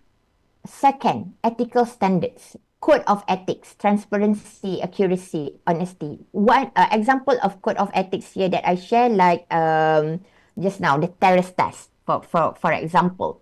But then, okay, if we compare it with Islamic perspective here, okay, it's very important, okay, that ethical standards accompanied with adab, good manners, okay, with the ethical standard accompanied with our nature, want to do goods, in need of goodness, and then the hikmah also. Third, human nature. Okay, another key differences in terms of human nature. Usually, Western ethical conduct, okay, or perspective, link into rationality. What is rational? What either good or bad? Okay, black or white? Okay, truth or not? All right, the autonomy or who is in the power, and then the self-interest of one particular person might also influence sometimes. Okay, so what's difference between or in Islamic perspective? The fitrah here. Okay, because we, okay, Muslim, all right, we would do whatever our action based on the guided divine principle. Okay, so we know that, okay, um, this need to be this principle, okay, need to be followed. Next, purpose of communication: achieving organization goals, influencing stakeholder. This is Western perspective. So for example, purpose of communications in Western perspective, whatever that they do, they want to achieve certain organization goals. Maybe promote certain things. For example, increase ROI or something. Okay, that is the purpose of communication. Influencing the stakeholders of the new idea, perhaps. But then, okay, on Islamic perspective, we go beyond that. Okay, we want to achieve the organizational goals. We want to influence the stakeholder to our new idea, but we have to do it in a truthful manner. We have to do it promoting the justice of all. we need the things that we want to promote, or the goals, the objective, the purpose that we want to achieve should be benefits all people, the society or the persons, or the community that might affect with the issue. Next, ethical dilemma. So ethical dilemma, in Western perspective, balancing persuasion with ethical concern. Okay, for example, avoiding manipulations. So here, okay, from Islamic perspective, we need to align actions with divine will, here with amal. Okay, with your actions. Okay, with your actions, with your behavior, and then we should try, or we should avoid, okay, deceptions of things lah, of what the issue that we handle. I will give examples later with the case study. Next, social responsibility, CSR. So many organizations, promote CSR, corporate social responsibility. But if we look into it, maybe, okay, some of it, they do corporate CSR for reputation management, to make sure that their company well known. Okay, it's a good way of doing things. But then, okay, if you look into Islamic perspective, it go beyond. It go beyond of sharing, okay, the reputation management that the company want to maintain, but the responsibility to the community, the insan share, the social welfare, the justice, the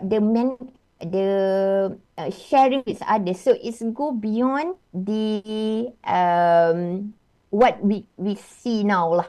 Okay, there's beyond newspaper coverage. Okay, there's beyond of that. Okay. All right. Yeah. Finish Yeah, we time? have yeah, the time already finished, but we have maybe we can answer some of the question, Doctor. Okay. The All right. Q&A Okay, time. sure. No, do you think the Uh, politician? Oh, okay. yeah. There is in the chat box, Anand. Hmm? If the participant have a question, you can direct a question to Doctor. You can raise up your hand also.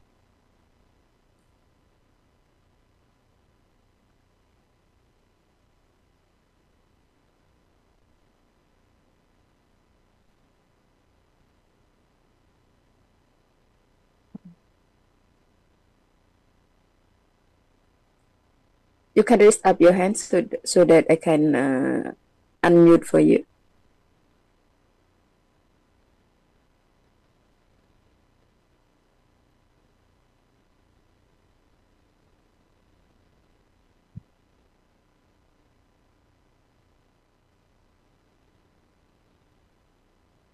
It seems like no. Mm. All right.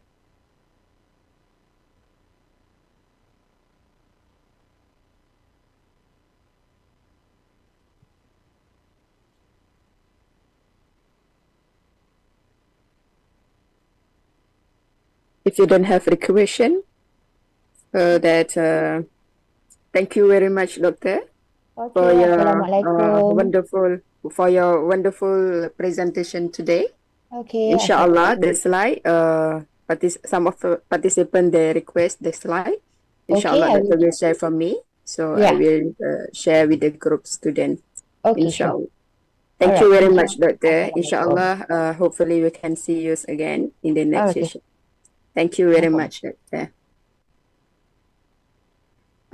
To all participants, we have about 15 minutes back. We will come back at 11, inshallah, for the next session.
Uh, Mama, you order barang ke?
Assalamualaikum, Doktor. Waalaikumsalam. Good. Still good morning, ya, Doktor. Yes, still good morning. Doktor, can you test the slide? Okay, sure. Let me share my slide. How are you? Alhamdulillah, Doktor. Fine. Okay, let me share my slide. Hopefully it works. Is my voice clear? Yes, sure.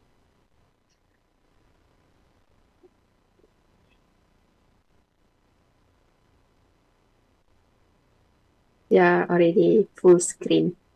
Thank you.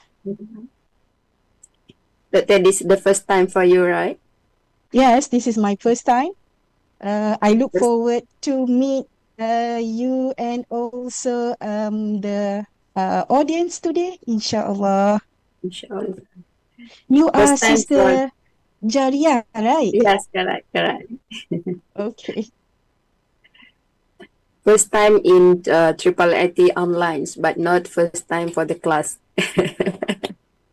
Okay. So Doctor, with that, let me introduce, because this is the first time, so that all participants can know you. Okay. Bismillahirrahmanirrahim. Welcome back to our class today. This is the second session with today, and this is already the 10 weeks, Doctor. Inshallah, we will listen to the lectures. Before that, let me introduce a bit regarding Dr. Normala. Okay, Dr. Normala Adnan is an assistant professor of political science in the Department of Political Science at the International Islamic University, Malaysia. Her bachelor degree, master degree, and PhD in political science at the International Islamic University, Malaysia. And her background work has been public administration, with special attention on comparative public policy and public policy implementation. She is also active in providing consultancy service and curriculum development in government digitalization for the undergraduate and master's courses to various public and private universities. Her lectures today about the topics public administration. With that, falyatafaddal ma'jurah, Doctor. You have 45 minutes to present, and 5 minutes maybe for the question Q&A. Thank you, Doctor. Falyatafaddal ma'jurah. Thank you, Sister Jaria. Thank you, IIIT, for inviting me. I am tasked to introduce to you public administration by integrating Islamic perspective. I feel that it is heavy, but I'm trying my best to make it easy for you to understand. Yeah, what is public administration, and also how do we integrate Islamic values into it so that we can have a holistic understanding. Perhaps most of the textbook out there, they are from Western perspective, yeah? So today you will listen the integrations of Islamic perspective, inshallah.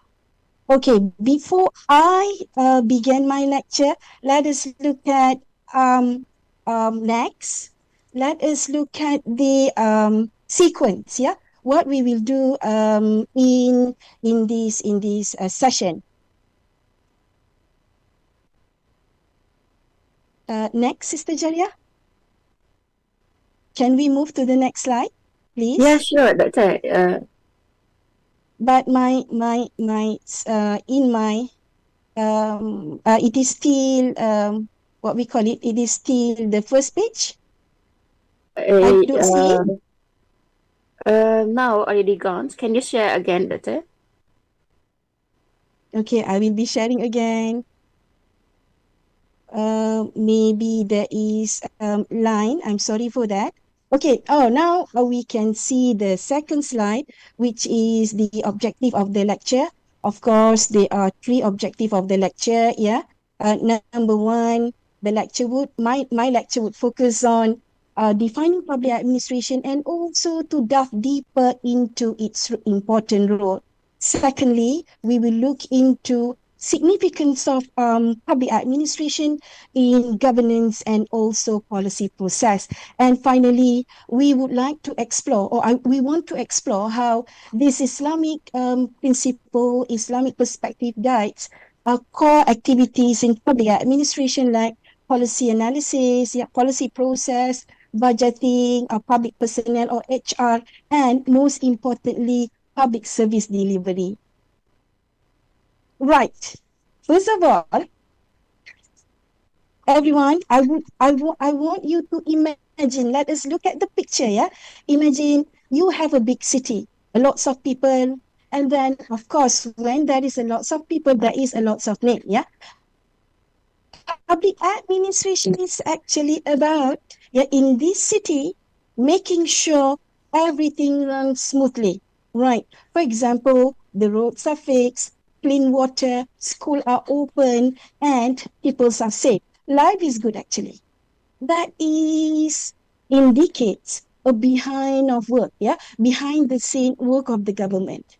Without government or public administration, it is impossible, to have something that you see in the image now, right? Think of it, of course, public administration is just like managing a giant company, a big company, but instead of profit, my dear brother and sister, we are focusing on, government is focusing on delivering public goods, yeah? If public administration is about making profit, then it is not at all public administration. Public administration must be, make sure that people are safe and also upholding people's interests. Right. That is my second image. Now let us look at the second image. Yeah, I hope this image makes you, give you, able to inspire your imagination. I want you to imagine that this is a large household filled with many people, each with their own needs. Look at the people here, each with their own needs and desire. Right. Of course, if in order to maintain harmony, in order to ensure that everyone, every well-being of the people are okay, is in order, wise manager is needed. Wise and just manager is needed. Yeah, this manager would oversee household resources, or make important decision, as well as resolving dispute. Okay, imagine it is without this manager, without public administration, is it possible? We would run into, or we will be facing into a chaotic situation, a chaotic situation, even in a war-torn country where, everything is not in order, in a terrible state. Public administration must be able to function, even though it is at minimum level. Teacher must go to school, must teach, hospital must be open, police must do their duty, that cannot be stopped. Okay, let us reflect to public administration definition once again, So public administration, just like managing household just now, and also the city, it is a sign of signs of managing affairs of the state or community. It involves implementations of government policy and program to serve public interest. However, when we talk about implementations of public policy, it also involves identifying problems, emerging problems in the society. What is it that the problems that government needs to address? And then it goes to the policy formulation. What is the best solution for this problem? And then we go to policy making. Well, that one is in the legislature, in the parliament. Then after this policy has been gazetted, has been endorsed, well, it goes back to public administration to be implemented. What is it? What does it mean to be implemented? My dear brother and sister, it means that the achievement of the goal. Each policy has its own goal, it has its own objective. So during the implementation, we must be able to see the attainment of this objective and goal. And after that, public policy must be evaluated. However, it is sad to mention that in many Muslim countries, Muslim majority countries, including Malaysia, we don't really focus on policy evaluation. We skip this process. Whenever there is a problem comes, we come out with the new way of doing things. No, we should not skip this process. Yeah, we should focus on policy evaluation, whether the policy or government program should be continued or should be terminated, or there should be a process of intervention so that we can really address the issue at hand, and no public money goes to waste. Yeah, because we are in public policy, in coming out with program for people. We can't really make mistake. Yeah, we can't afford to make mistake. Okay, that is on public administrations, right? And then why public administration is important, right? Public administration is important. Okay, of course, for efficiency and effectiveness. Remember, with the image that I shared just now, yeah, good public administration ensure government service delivery are efficient and effective. It reach people. That is the most important. And then it also about accountability and transparency. Government should be transparent. This is the word that differentiate, yeah, the concept that differentiate public administration and also private, right? If public administration does not hold accountability and transparency, there is no differences between public administration and private administration. Yeah, government, public administration at all time must uphold accountability and transparency. And also for social equity. What is social equity? Very important in the society, because government or public administration should try to create policy and program that promotes fairness and equity. Okay, perhaps you maybe, I assume that you would like to ask me, well, what is the difference between regime and public administration? My dear brother and sister, regime comes and go, yeah, while public administration stay. Police, and then the school, and then public healthcare system, yeah, they are there, continue to function regardless of who governs. For regime, they give colors. Different regime perhaps give different colors to public administration, while public administration is just like an engine of a car. If the car doesn't, engine is broken, can the car move or drive the country towards excellence or towards achieving its goal? No, it is impossible. This is this is what public administration really is, and why it is so important. Right. And then let us look at the example of public administration in action. I also want you to think, yeah, while I share this with you, in your country, perhaps in your surrounding, what is the example that you can relate with public administration in action? All right, for me, I can see that public administration in action in terms of government building a new highway, for example, yeah, planning new route, acquiring new lands for school, managing constructions, for new hospitals, yeah, and then responding to natural disaster. Currently, Malaysia is experiencing a flood. So government work very hard to address all this, and also government, work in a very diligently to improve public education. So this is from in my country. I guess that in your country there must be a relevant example that serve as public administration in action. Try to relate that, right? Okay, let us look at core activities in public administration. What is actually public administration do? I have mentioned some of it. Yeah, let me share the rest.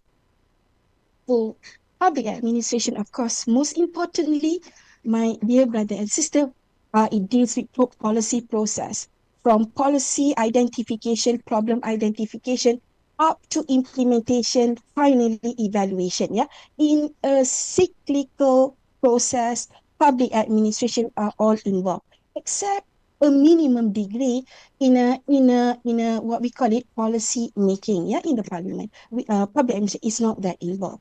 Right, the rest, public administration is all there, is all involved, and then government do budgeting. Yeah, allocating resources, who get what and when and how. Right. we can see that budget allocations of the government in Muslim country, in most of the Muslim country, they are directed towards the military budget. In the Middle East, for example, perhaps they are surrounding by hostile neighbor, they have to spend more on education, on military. But for Malaysia, yeah, because Indonesia, for example, and the rest, because we are not surrounded, we don't have hostile neighbor, yeah, we focus more on education, we focus on human resource development, on technology, and so on. Yeah. So this is in terms of budgeting, who gets what and how. That reflecting the most important activities of public administration. Every year, government share how budget is allocated, how public money is spent, yeah, wisely, right? And then human resource management, of course, in requiring talent to work for government, yeah, to serve people, it require very careful and tedious process. So government is tasked, public administration is tasked to select the professional, the right types of people to join and work for the government, yeah, because this job, it's not for everyone. If you are interested to make more money, then don't join the government because this is a trust. Yeah, if we enjoy doing the trust, yeah, doing the work, for example, teaching, serving the people, and then welcome to public administration. And the most importantly, the core activities of public administration, my dear brother and sister, deal with public service delivery. Yeah, healthcare, education. What else? There are so many things that should reach people. Yeah, to make sure that their well-being is good. Right. That one is public service delivery. Nowadays, public service delivery is online. Yeah, government make it available online where we can we can ask. Yeah, we can get that from online application, unlike before we need to queue in the counters. Yeah, go to the counter, which is hassle. Right. That is core activities in public administration. Right. Now, let us look at the Islamic perspective, Islamic sides of us. Right. Well, of course, Islam put a greater emphasis on good governance and public service, public administration. There are so many Quranic ayah, yeah, that talks about good governance, that talks about good administration, right? Number one, I would like to highlight here is the concept of Khalifa. Like us as a Khalifa on earth is responsible for upholding justice and care for the creation. Yeah. So this reflected in the important role of public administration, protecting the environment. Public administration. One of the public administration function to address climate change, to combat crime, to combat terrorism, and so on. Yeah, the Khalifa, right, viceroy. And number two is Amr bil Ma'ruf wa Nahi anil Munkar. Okay, it means what? It means that we should, eliminate evil. We should forbid evil and work for the common good. This is just the responsibility of the government, yeah, to promote what is good and to forbid what is evil. We have these. There are so many evidence in the Quranic ayah. Yeah, for example, in here, I quote Surah Al-Imran verses 10. The verse emphasizes on the collective duty of the Muslim, yeah, to promote righteousness and also to forbid wrongdoing. And we can also look at the hadith of the Prophet, peace be upon him, that whoever among you see evil, let him change it with his hand. Yeah. If he cannot, then with his tongue, and if he cannot, with his heart. That is the weakest iman. But this is also one of the functions of the government to eliminate evil or to forbid evil. And then we also have the concept of shura, yeah, which need to be embedded in the public administration, that decision making should involve mutual consultation. More often than not, government, they practice this, making important decision in secrecy, yeah. But it doesn't work actually for public administration. People must be consulted, the expert must be consulted, yeah, so that the stakeholder must be consulted, so that a government can come out with comprehensive way, with the right way how to address certain issue. my dear student, my dear brother and sister, if, for example, we don't do this, what is the implication? One of the implication, according to my observation, teaching comparative public policy, and also policy implementation, you can see it. You can see the problem, especially during the implementation, where there will be a lots of conflict. Yeah, because you don't consult them, you don't consult people, you don't really consult experts. Then the problem will appear or will manifest itself during the implementation process. So when there is a problem, big problem occur, it is very difficult for the policy to achieve its objective. Currently, it is not because we don't have a good policy, but actually we have problems in terms of its implementation. That the reason can be traced because we don't consult stakeholders. We don't do mutual consultation. We don't engage people. All right, that is on Shura.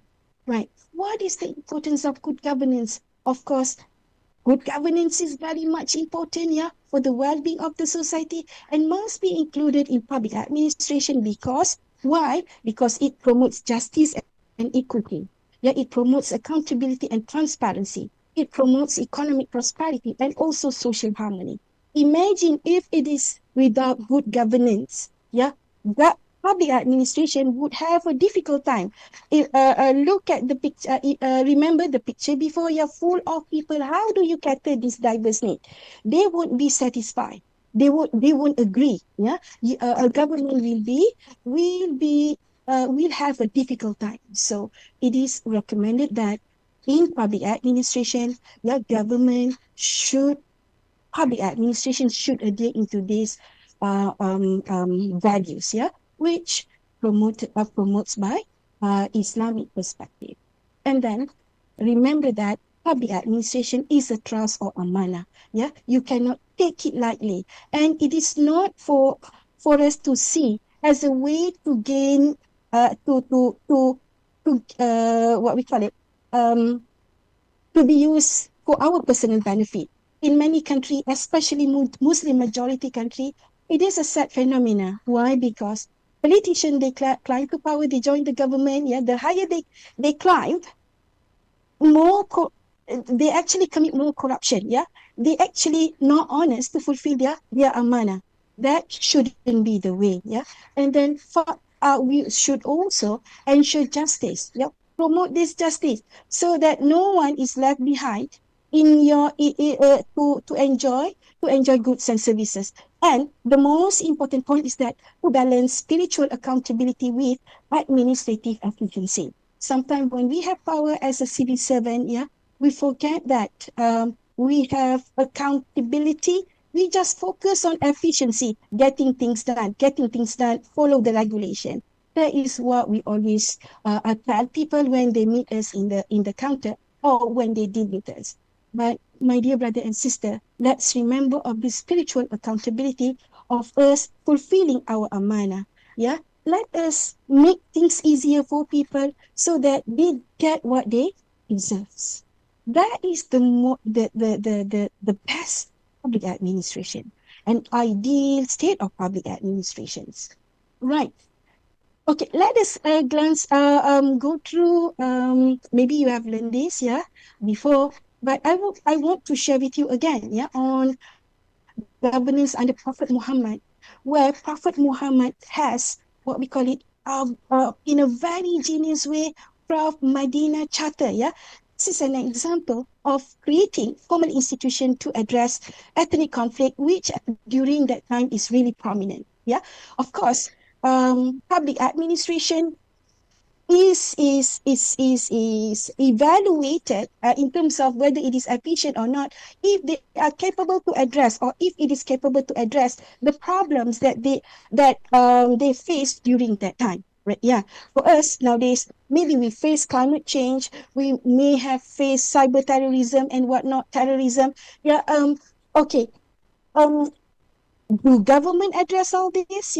But during the time of the Prophet, Prophet come out with Madinah Charter, which is very revolutionary document, I would say, yeah, that established a framework for to govern diverse society. Look at us nowadays. Most of us, yeah, some of us suffer from ethnic conflict. Right. Maybe it is about time for us to look and revisit Madinah Charter to find a solution and put an end to this ethnic conflict that we are suffering.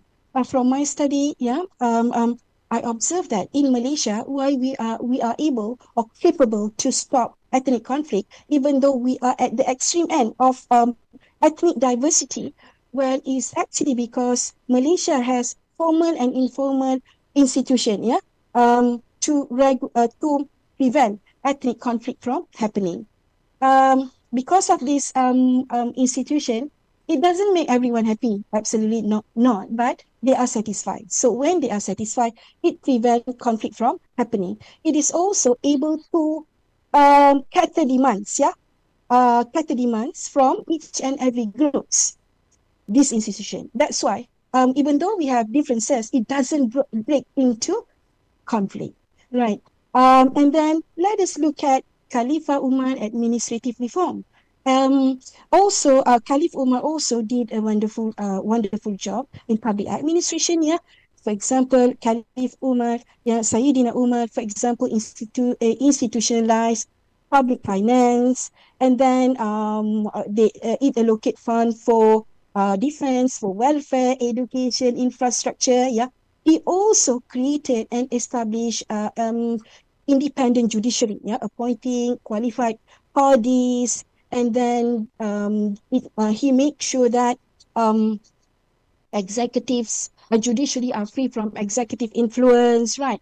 He also focused on welfare project, yeah, come up with social safety nets, paying pension for elderly, constructions of road, and most importantly, equal access to welfare benefit for non-Muslim citizens inside the state. Yeah, all right. This is in the historical context. If we would like to see example by the Prophet, peace be upon him, and also his companion Sayyidina Umar, administrative reform. Let us look at the reality of public administrations of Muslim majority country us. Okay. What about us? Where are we? Okay, existing research, yeah. I did some short research. Well, highlight complex landscape, yeah. We have so many challenges there, from limiting personal freedom, intricate relationship within religious and state, yeah. Right. That leads to corruption, unprofessional, rigid bureaucracy, and very political structure that hamper good public administration. However, there are three most common problems that we normally suffer, including Malaysia. Right. Number one is corruption and inequalities in the society. Remember that I stressed the good public administration should be able to cater all, no one left behind. Yeah, but sadly, in most of the Muslim majority countries, a certain group are marginalized. There are groups who do not get access to the government crucial services. And then bureaucratic inefficiency. We are so inefficient. We have full of red tapes. Yeah, we lack capacity to address modern current problems. Right, and most importantly is political interference and politicization. That is too much. Yeah, way too much. Certain problem shouldn't be politicized, my dear brother and sister. When it is politicized, people would have it would lead people to confusions. Yeah, important services like public education, like healthcare, shouldn't be politicized. Yeah, even though you belong to the opposition, you don't agree with the government. You must be able to utilize the right channels. Yeah, to provide alternative way. Yeah, right. What is the best way to solve this issue so that we can improve government decision making? Not that because you hate policy, you oppose for the sake of being opposition. That is not good. That is not Muslim attitudes. Yeah, right. And finally, we have problem in terms of balancing tradition with modernity. We are kind of traps. Yeah, we are in a paradox, yeah, trapped in this. Okay, for example, how do we integrate Islamic principle to modern governance? Yeah, most of us feel we don't have confidence with our own religion, with our own principle. We rather look at the West or other practice, which we feel is better, right?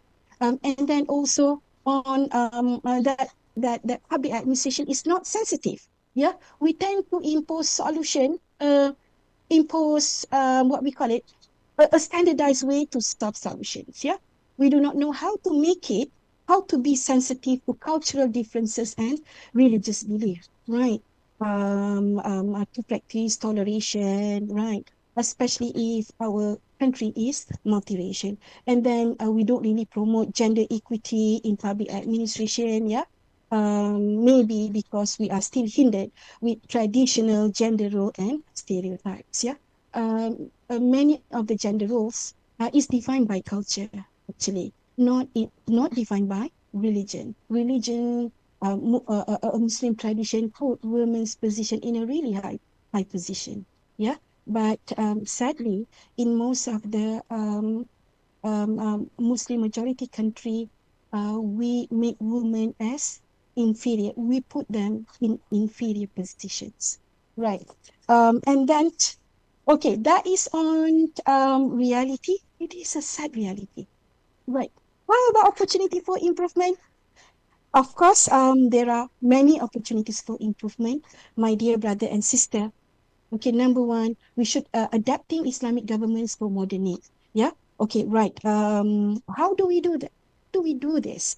We can strengthen the institution. Let's strengthen the institution. Independence of judiciary. We go for civil service reform. Yeah. Malaysia is currently undergoing this one.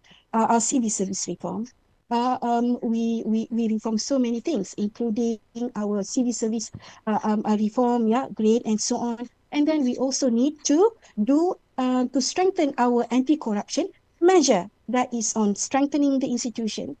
And we also should leverage on technology. Okay, please, do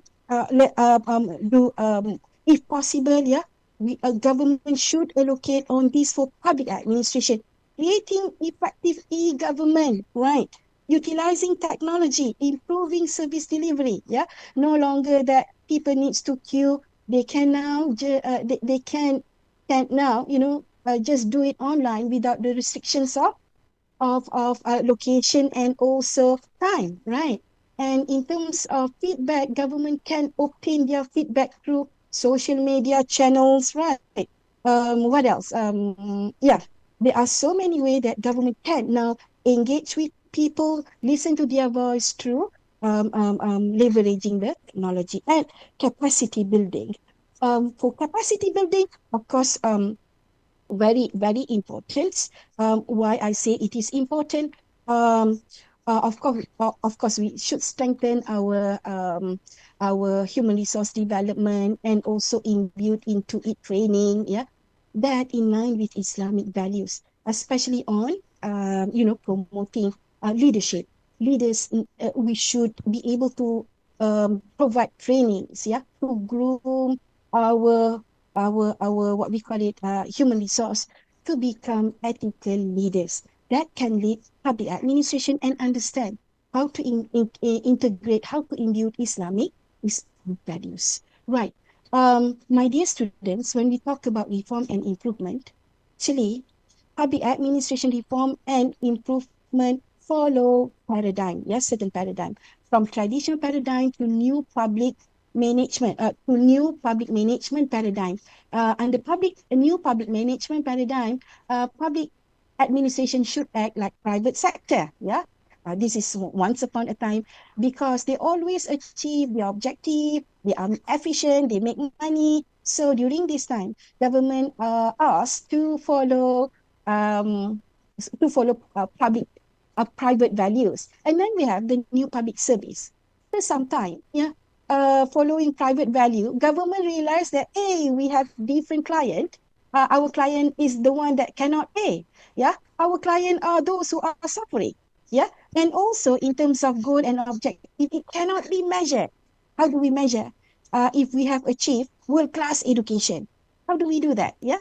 Um, yeah, maybe superficially, but not in a really deeper sense, right? And then, okay, and after that, yeah, currently, we go to the public service paradigm. Public service paradigm said that, okay, we need to include people. People need to, government need to consult people, listen to their voice. We should focus on representation and so much, yeah, to address the weaknesses of the new public management.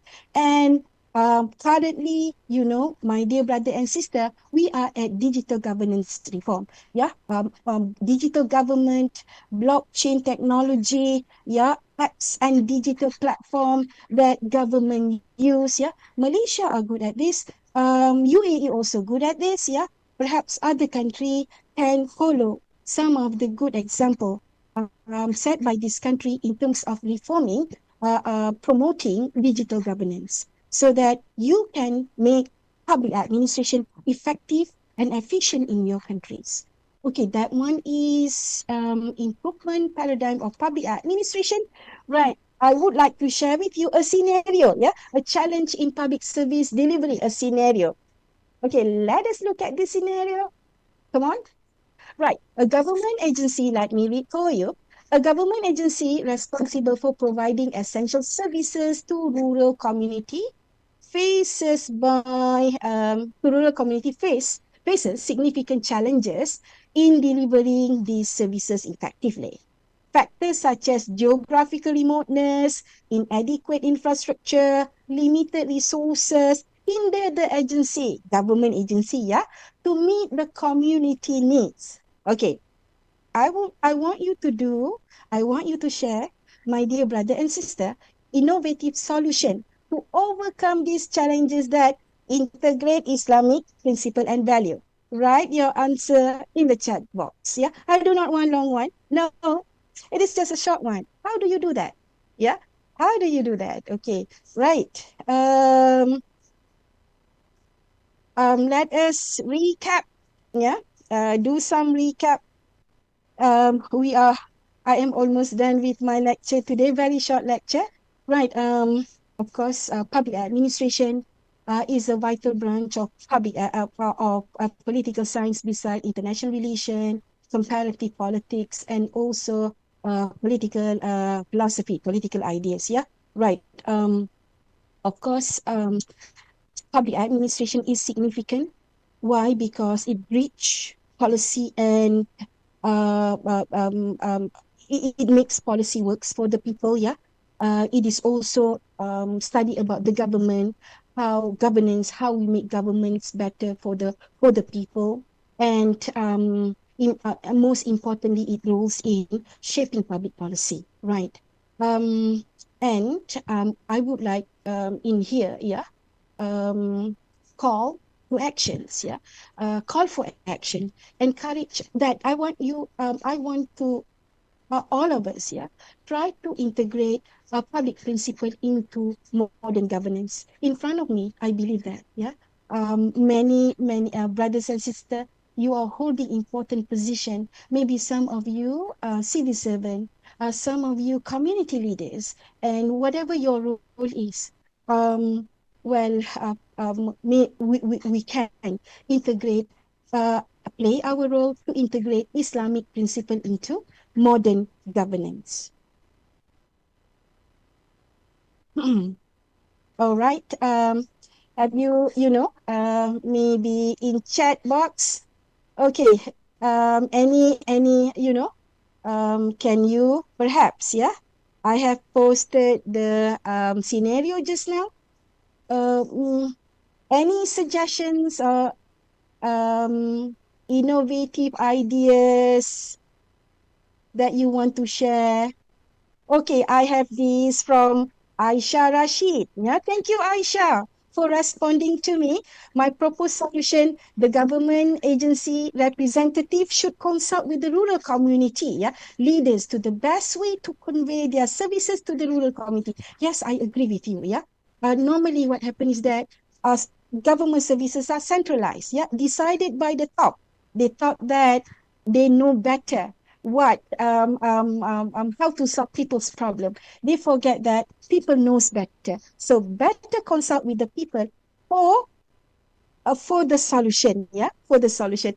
Zainab, thank you, Zainab. Thank you so much. Zainab suggesting justice and equity, of course. Uphold justice and equity in the government actions, yeah, in addressing these challenges. That is the most important one.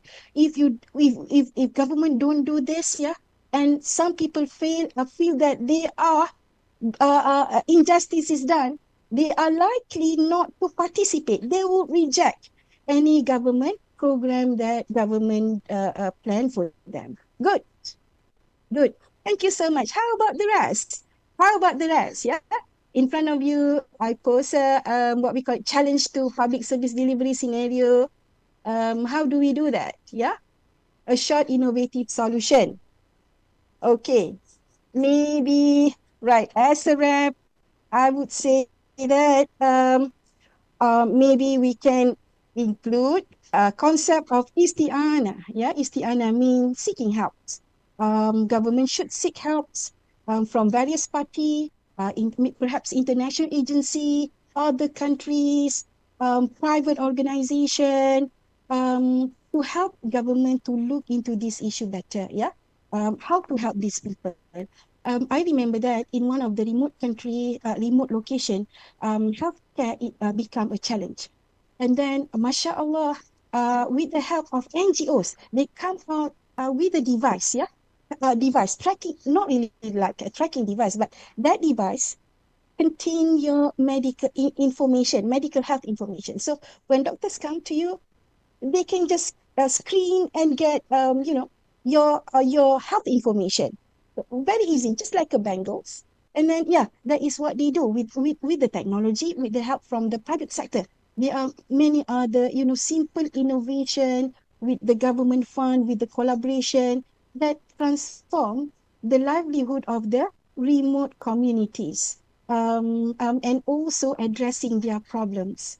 um, I remember that watching documentaries in one of the documentaries where this community they have these electricity problems, and they come out with very good innovation to address that. Yeah, solar, but it is not a solar panel, but something which is much more advanced. Yeah, without that solar panels.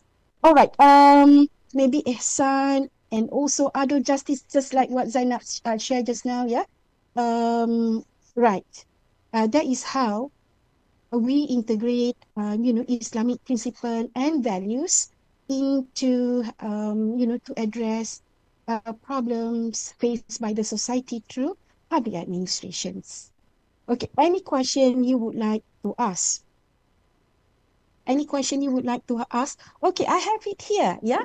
Um, Town hall meeting to solicit response from the community member. Yes, yeah. That is the most important. That is among other good way to make community involved. That they feel that they are being consulted, their opinion are being respected. Right. Town hall meeting, yeah, is a good one as well. Then what else? Meet the rural community, request their input, seek government and NGOs help. Yeah, mobile services. Yes. All right. Family is first institution to mirror public administration. Domain and other institution can be charged as well. Yeah, from the family. Yeah, as a small institute is an institution. Is also an institution that if family is functioning, of course, we provide a good foundation for a good public administration in the future. Yeah, I agree with you. Right. Um, and of course, that is one of the government scope as well, government responsibility to make sure family institutions are functioning at best. Nowadays, because of so many challenges, some countries they are experiencing family institution which are not functioning. Yeah. Yeah, right. Of course, that is quite quite sad circumstances. In Malaysia, we have a movement called childless policy, where when young people get married, they do not intend to have children. So I think that is just a wrong conceptions of the family institutions, right? That would leads to a failure to have functioning family institutions. If you have that I would say slogans or motto. Okay, right. Thank you. Government prioritize needs of the community. Yes. A review and evaluate of the agency B so that to get a solution. A review and evaluate of the agency. Do you mean that we should evaluate the functions of the agency so they are aware what they need to do with regards to the challenges? Okay, maybe, sometimes probably certain agency they don't realize that their environment has changed. You have a new demand, you have a new problem. They delve in their previous setting. So of course, as public administration, you always need to rebrand. You always need to improve the way you play your role to the societies, right? Select representative from rural area to administration. Of course, we have this in Malaysia, local government at local level. We have local government that always that always communicate with the representative of the community. It is just that sometimes there is a problem because of the political differences. Certain group that is not, under the same political party, they may be excluded from getting the services. We do not want that, regardless of your party, regardless of your color, race. If you deserve to get government services, you should get that, right? That is equity and justice. Self-accountability and responsibility. And then we also have this one, Farida. Thank you, Farida. Thank you, Mutengu. Right. Ahmad Murad. In a corruption situation or environment where majority of the citizens see it normal, how could Islamic public administration principle works and integrated? Okay, very interesting question. Well, corruption. Okay. If the corruption level is low, or moderate, you can come out with the reform. It is easy to come out with the solution. However, when corruption reach a level where it is endemic, what do I mean by endemic? Endemic means in your society or in your country, public administration and also the people could no longer differentiate between what is corrupt and uncorrupt practice. That is where you reach level of the endemic and systemic level corruption. Okay, if you reach this level, it is very difficult to combat. It is very difficult to address. Of course, I would say that what more to integrate Islamic principle and other values. My personal opinion would be, we in most of the Muslim country, if we want to have changes, it always comes from the top. You must have a leader that committed for this purpose, to combat corruption in our country, to make sure that it is clean, it does not become a disease. People and civil servants, they are no longer able to differentiate. No, that's why for me, if we talk about reforming reforming public administration in Muslim country, in Malaysia, we require the solution, I would say, lies in a leader, top leader, top leader that must be committed to this mission. Thank you, Ahmad Muhammad. Very interesting, questions on corruptions. In many Muslim countries, look at our rank. We are ranked at the bottom by Transparency International, on corruption level. We are ranked, most of us. Malaysia is moderately corrupt country. Other countries, they are at the bottom. What happened to us? Yeah, Quran and hadith of the Prophet, peace be upon him, clearly mentioned that corruption is haram, is evil and whatnot. But we, some of the country reach the level where corruption is endemic and institutionalized. Right. Thank you for this question. Yeah. Right. Any other question? What is the time now? Admin, may I know the time? That time The already. time is up. Sorry, I don't receive any message from you. I am what we call it. Really, really into sharing my knowledge with our audience today. Yeah. Okay. Lastly, I would say thank you so much. Yeah. I have some hope for you. Yeah. I hope that by now, all of you can spot bad governance. And also, let us reimagine our public administration based on Tawhidic, what we call it, Tawhidic values, and work for better ummah. With that, Assalamualaikum warahmatullahi wabarakatuh. Thank Waalaikumsalam you. warahmatullahi wabarakatuh. Thank you very much, Doctor, for your kind sharing. MashaAllah. Very wonderful. I hope all Thank the you. students can benefit, the participant can benefit from your lectures. And inshallah, we'll see you again in next session, inshallah. Thank you very much, Doctor. Dr. Fatimah, Yes, Dr. Syarifah Fatimah. yes, Assalamualaikum. Can you hear me? Waalaikumsalam warahmatullahi Am I wabarakatuh. audible? Doctor, can you test to share the screen first? Yes, wait a second.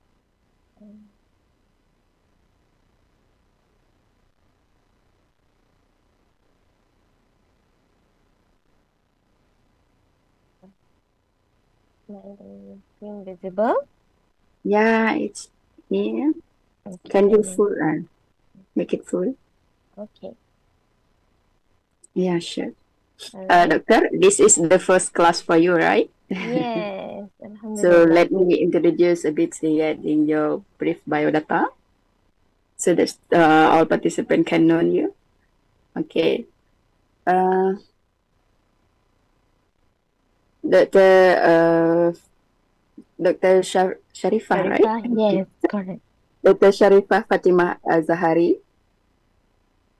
binti Syed Hussien Al-Attas is an assistant professor of sociology at the International Islamic University Malaysia, where she also coordinated the unit for social issues and development, advocacy and research. Additionally, she is an associate fellow at the Unku Aziz Center for the Development Studies at the University of Malaya. She specialized in sociology of marriage and family. Dr. Fatimah earned her Doctor of Philosophy in Sociology from Victoria University of Wellington, New Zealand. She holds her Bachelor of Human Science in Sociology and Anthropology with a first class honor from IIUM. Her research interests encompass social cohesion, inequality, gender and family dynamics, and she has worked on several transcriptionary, sorry for spelling, research projects to address critical social issue and has several as a consultant for the national and regional level project. In her teaching role, Dr. Fatimah has delivered various courses within the Department of Sociology and Anthropology, include sociology and anthropological theory, sociology of marriage and family, gender, family, and kinship, and use of and society, among others. They also supervisor final years project and postgraduate student. And with that, inshallah, we will listen from her the topics regarding the demonstrating meaningful family life. With that, فليتفضل مأجورة دكتور. Shukran. Thank you so much, sister. Assalamualaikum warahmatullahi wabarakatuh. Alhamdulillah, it has been such a wonderful morning. I have heard beautiful sharings and lessons from our previous lectures as well. I hope everyone is doing well. Maybe just a quick checkup on how everybody's doing in the chat. How is everyone doing? If you need a quick stretch, please do so. Maybe some of us have been sitting for a long time. It's good to stretch a little bit. Okay. Bismillahirrahmanirrahim. So today I'm entrusted to share a little bit on demonstrating meaningful family life. I'm Fatimah Al-Attas from the Department of Sociology and Anthropology at the Abdul Hamid Abu Sulaiman Kuliah of Islamic Revealed Knowledge and Human Sciences at the International Islamic University of Malaysia. So today's sharing is actually coming from a specific field from sociology, in which we call sociology of marriage and family. So what we will try to do together today is to first explore some of the evolving definitions and structures of family in the contemporary context. I noticed in Dr. Mala's session just now, there were some questions about choices of being childless or not having children. As we know, we are experiencing some big changes in our time. So in terms of social issues and ways of living. So we will explore a little bit on that. And then we will also look at how personal choices, social context, and diverse experience shape family dynamics. So as this is already, there has already been several sessions that have taken a sociological outlook. I hope some of us have also get used to what it means to observe something from a sociological perspective. So we will look at how personal choices are affected by sociological or social surrounding, and also how our choices affect the social world. And then we will examine concepts of family life, looking at some of the diverse family structures, meaning that how do we see other families, what types of families are there out there, only briefly, and then we reference some Islamic frameworks. So the final part of today's sharing is actually just a very brief look into this idea of the meaningful family and what it looks like and what it could potentially look like for the contemporary context when we reflect on the Quran and the prophetic Sunnah, inshallah. So I hope that we get to do some things together today. I always feel like 45 minutes is such a short time to properly demonstrate and to be doing justice to the topic, but we will try our best to look at some of the issues and see what we can do together, inshallah. So I'm so sorry for this error or issue with the technical issue of the typo. The font. Okay, so the sociology of marriage and family is a field within the study of sociology. And what we do in this field of sociology of marriage and family, essentially we are examining the different structures in the family. So a family can be seen as a structure, and also the dynamics of family structures and people in the family and how they respond to or they affect others outside of the family. And then we also look at functions of marriage and family as social institutions. So in this area of field, we also explore how marriage and family is shaped by other social institutions. For example, the economy and how it affects our lives in the family, or other types of economy, other types of governance, just like Dr. Mala's class, the media, for example, relating back also to Dr. Shakira's class, and how are all these other social institutions, including religion, including education, affecting the family, and then how do individual behaviors and cultures and norms within the family then impact the individuals themselves and also the norms in our society. So it is basically acknowledging that the family doesn't exist on its own. It is always existing dynamically in the society. Our society and other social institutions affect the family, and the family affects the other institutions as well by affecting individuals and affecting social norms. For example, how does our economic condition, the political situation affecting our decisions to have children, or how we raise our children, or the type of parenting that we can have with our children. And then at the same time, those actions that we take at the familial level, how that affects each other in our family, and those individuals become part of the society. So it's never separated, it always comes together. So from the sociological perspective of studying marriage and family, it's not just thinking about what's good for people to do. It's not a prescriptive study per se. It is also very empirical. There's a lot of observations and trying to understand how the larger social world is affecting the family, and then how the family then have an impact on the social world as well. So it's acknowledging that relationship between them. So maybe the first thing we want to do is actually to define families. How do we define what a family is? Because in terms of marriage, we can understand that marriage is typically defined by a social legal term, that we acknowledge that marriage happens through a legal process. And so the definitions of marriages is intertwined with state definitions. So for example, in Malaysia, what does marriage mean? So there must be some legal processes around that. But in terms of family, defining family can be a little bit challenging. There are several reasons why it may be challenging. For example, the first one is that family experiences are varied, meaning that even though we come from the same family, our experiences of our own family might not be the same. So a mother in the same family as the father might not have the same experience of that family. Even if you think about yourself and your siblings, you come from the same family, but how you experience your family might be different. So family experiences are varied, either within the family or among different types of family. So if you look at families in Malaysia, families in Philippines, families in Nigeria, families in Sweden, we don't always have the same experiences.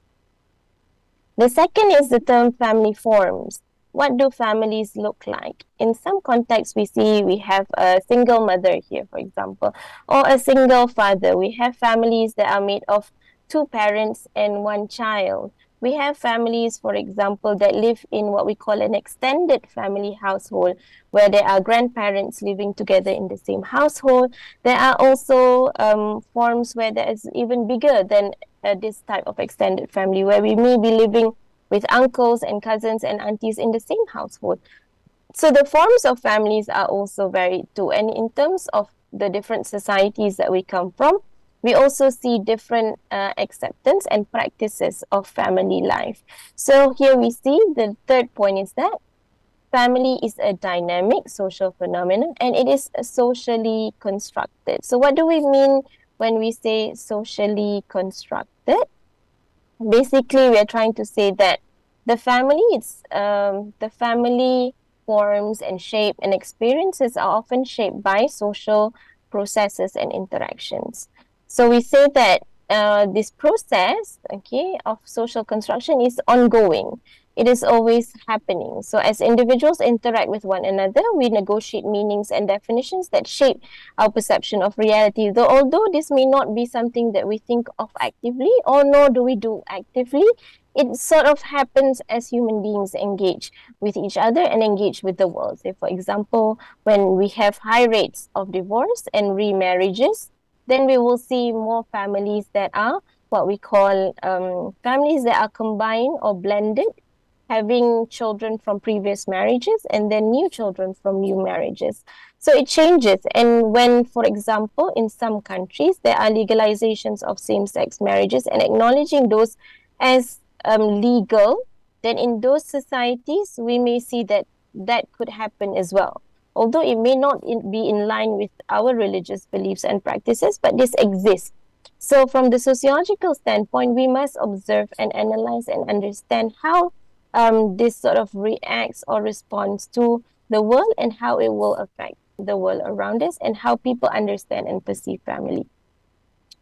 So basically, that is some of the challenges that we have in coming up with a sort of a concrete idea of or a definition of a family.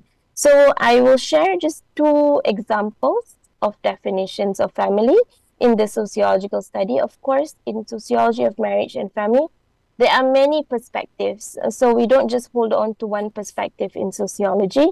Different perspectives exist, and so there is a different view of the social world. Of course, every perspective that we consider as a sociological perspective goes through the empirical process. So this is one example of a perspective that defines family. So this perspective is called the functionalist perspective. So structural functionalism is one of the theoretical frameworks or perspective in sociology. I think some of my colleagues have defined the structural functionalist perspective in the previous weeks. So essentially, the structural functionalist perspective sees the world as having different parts that are interdependent and performing different functions, but together as a system. Just like, for example, if we think of a body, so a body has different organs. There is the heart, we have our eyes, we have our hands, we have our lungs. There are different organs that do different things, but they are all interconnected to one another and interdependent. So the failure of one part may affect another part. So the family could be the heart of the body, for example, or the lungs of the body. So even from the familial perspective, even just looking at the family, we may find that the functionalist tends to break down the family into its roles and its functions and the structure of it. So here we see the definition of the family from the functionalist perspective as a social group characterized by common residence. And then there is economic cooperation and reproduction. So this includes adults of both sexes, at least 2 of whom maintain socially approved sexual relationship, and 1 or more children, either their own children adopted of these 2 adults. So this definition was from 1949. In more recent definitions given by Western perspective, they may also include, or they may exclude actually, adults of both sexes, because in some countries there is legalization of same-sex marriages. So in that way, the definitions change. This is an example of the family being dynamic and the acknowledgement of that family institution being dynamic. But also another point that we can see changes from 1949 to today is the idea of common residences. In today's context, often we find that families don't always stay in the same house. So we have this concept of the satellite families. And you can also reflect on your own families and how you practice family. Sometimes between the husband and wife, one is working in a different state or even in a different country, but you still acknowledge that you are within the same family or the same household, even though physically you are not staying in the same locality. So we see these shifts and changes in definitions as well. The second definition I'm going to share is from one Islamic perspective, looking at the structure and family, the structure of the family, but also acknowledging that from the Islamic perspective, the family doesn't just exist within the physical realm. It is not a secular kind of perspective. There is other contexts that are associated with it. And we understand this as a Tawhidic epistemology or principle of understanding how everything works within the Tawhidic epistemology. So the family, according to Hamuda Abdul Ati, is a special kind of structure whose principles are related. Principles here being the people in the family are related to one another through either blood ties or marital relationships. And this relatedness that we have with each other in the family entails a mutual expectation. That means I have a right over you and you have a right over me. I have an obligation and a responsibility towards you and you have a responsibility towards me. So we can think of it as, for example, in marital relationships, the husband and wife are connected to one another and related to one another and have rights and obligations or responsibilities, the child and the parent and so on. And these relatedness and also the expectations and rights here are prescribed by religion. And it is also reinforced by law. And it is also internalized by the individual. So we see three different levels here from the Islamic perspective. One is the divine level, and then we also acknowledge that the marriage and the family does not exist in a vacuum in the dunya realm. It also is taken care of or reinforced or supported by the legal system.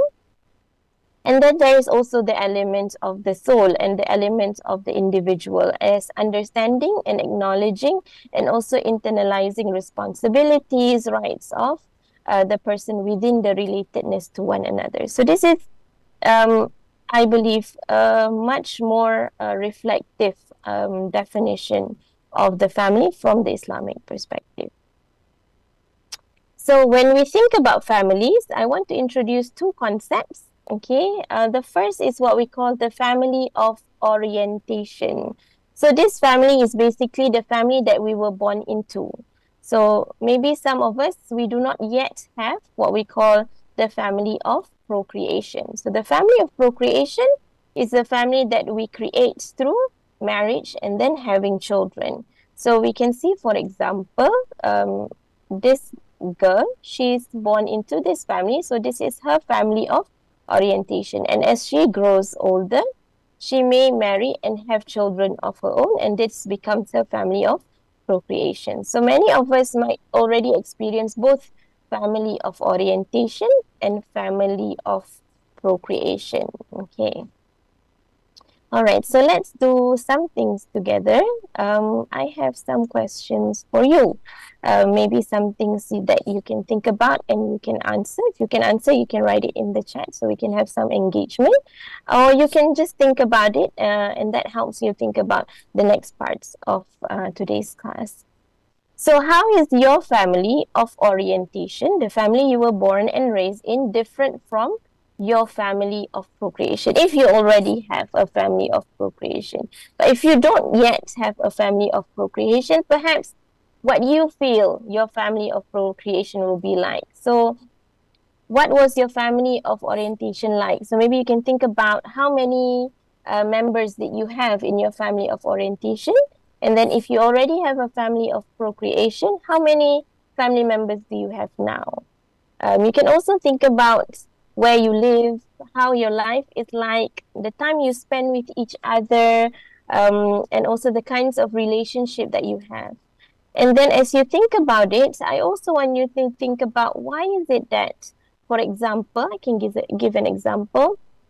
My parents had more children than I have now. Why is that so? Why do we have less children? Or we used to spend a lot of time together. We have less time together now. Or we used to not have something, but now that I have a family, I learned that I want to spend more time with my children. So why is that happens? Okay, I have an answer. Mine is smaller than the one I come from. Okay, so that's one. Any other responses? How many children did your parents have? And how many children did you have? Or do you have? Or maybe you can also think about when did your parents get married? And when did you get married? Or when do you think you will get married? Is that the same or different?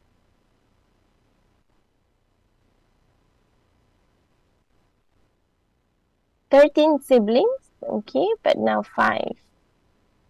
From my grandfather, my uncles are 18 on the father's side and 36 on the mother's side, mashallah." So much bigger family sizes and smaller family sizes today. So we know that the family experiences change, and these changes are not really unique to one person, right? It's not unique to one family. So this gives us this sociological perspective. So Farida here shares of different family forms of her mother passing away and then having a stepmother. And so there are different lines of family. So very interesting. So we already see that there are different forms and structures of family. Thank you so much for sharing. So in the Quran, oh ya Allah, I'm so sorry about these format changes that happened as I was downloading the document. I will correct it before I hand it over to the organizers.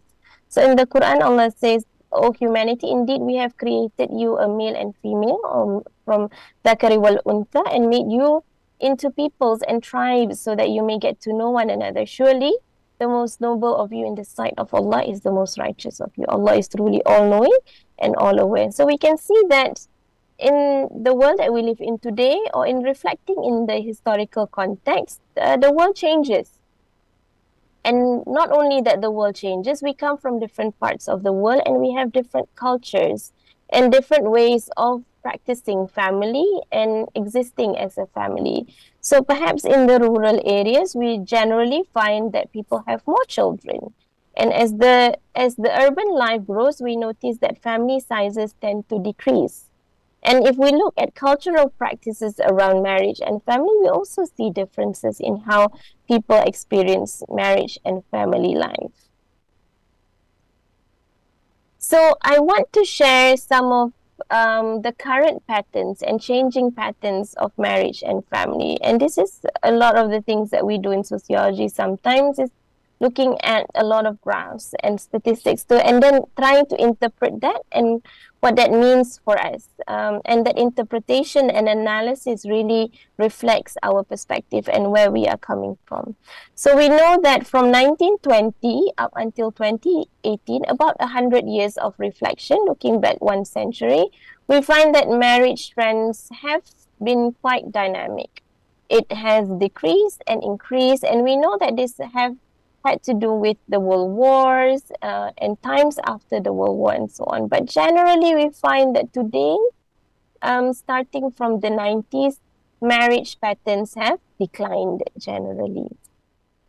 And we also know that on average, women marry much later. So you can think about when your grandmothers got married, or when you got married, or when you got married to your wife, for example. So we know that women are getting married a little bit older, but in some countries it remains relatively similar. But generally, in the global context, we see an increase in the average of women at marriage. This means that when did a woman first got married? So we see from an average of 20, it has increased much, much higher. And in the context of Malaysia, it is also the same. We also find that after the 2000s, so after the last 20 years or so, we find that there are legalizations of same-sex marriages around the world. So this is an example, this is a portrayal of which countries same-sex marriages are legal, partially legal, banned or partially banned, okay, or they are banned in some areas but not in other areas. So this is an example of some of the changing patterns. We also find that, interestingly, that in the past, marriage, like we see in the definition earlier from 1949, marriage is typically paired with parenthood. That means that there is an expectation that when people get married, they will have children, or that children are typically born out of marriages, that people have children within marriages and not outside of marriage.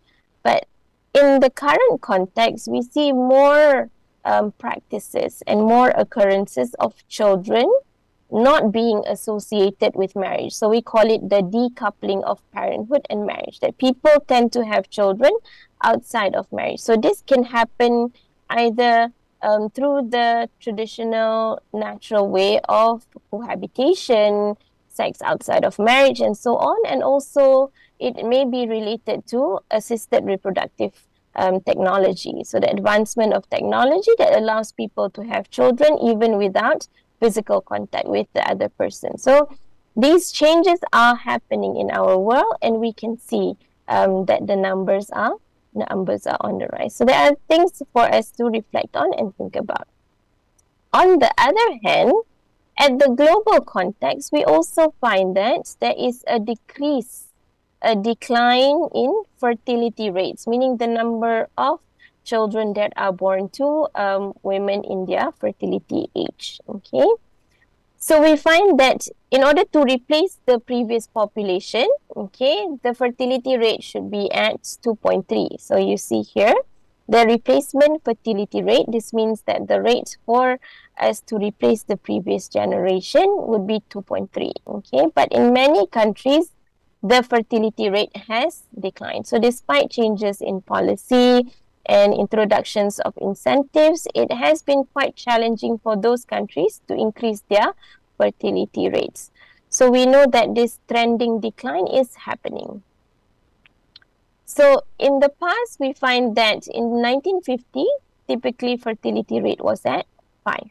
Okay, but in 2021, it went down to 2.2, below the replacement rate. So at this stage, okay, we can say that by 2100, 97% of all countries in the world will have fertility rates below the replacement rate. That means we can no longer sustain the population size.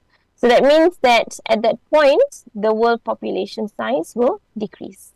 And of course, we will notice there will be smaller family sizes. This is quite interesting because in the early 60s and 70s, a lot of social scientists were worried about the increase in the fertility rates. There were concerns that the world will be overpopulated. But we find that the world is quite dynamic in this way, that it changed. There were shifts. And these shifts were brought about by social, economical, and political factors relating to some policies. It also relates to our economic life. It also relates to how people perceive their life and meaning and purpose of their life. Let's look at marriages and divorce now. So we also want to observe divorce rates. We find that although there were concerns about rising divorce rates in the 80s, 70s, in fact, in the 90s, there were concerns about increasing divorce rates. We find that after the 2000s, divorce rates actually have been stabilizing or declining. So this tells us that things change and they are dynamic. And we also see here on the right top graph is the duration of marriages. That means how long the marriage lasted before there was divorce. Okay, but not all marriages, of course, end in divorce. In the marriages that end in divorce, how long? And what is actually interesting about these findings is also to see when the marriage started. So there are studies that look into this. So we find that in the recent years, basically, at 2019, marriages that end in divorce are marriages that are older, meaning for 14 years. But of course, when we look at these countries, we may find that the countries that we live in may have different duration of marriages. For example, in Malaysia, 5 to 10 years have higher divorce rates than other age groups. But we do see an increase in marriages that decline or marriages that end in divorce that are between 15 to 20 years. This would be very interesting questions for sociologists working in the field to understand what do these patterns tell us about people's behaviors, and also how these decisions affect the world and are affected by perhaps certain markers during that time. And then, of course, when there are divorces among people who are married and have children, we also see changing patterns among single parents. So as there are divorces, there will be single parent families. So single parent families have been increasing generally in most countries, although not in all countries. So these are also telling us what are happening to children and how they experience life. Okay, so as we are moving along, the second part of my sharing today is actually some reflections on the Quran and the prophetic tradition, but using a sociological perspective. And because the session is very brief, I don't have a lot of time to share a lot. So I've taken some parts that I think are very interesting, and I think may also be helpful for us to think about, really in terms of understanding how fields of knowledge that we have can really help us rethink some of the stereotypes or some of the thinking that we have that may not be helpful for us as we try to help our ummah. So in reflecting on this, I also want to bring in some sociological input, and then we can see where the integration of these two knowledges happen together. So maybe some more questions for everyone. So what do we think about parenthood today, or this concept of childlessness, choosing not to have children or not having children, whether it is by choice or not? So childlessness and child-free patterns today. So what do you think about it? What do you think about experiences of being a parent today, if you are, or if you're not a parent, you can also respond.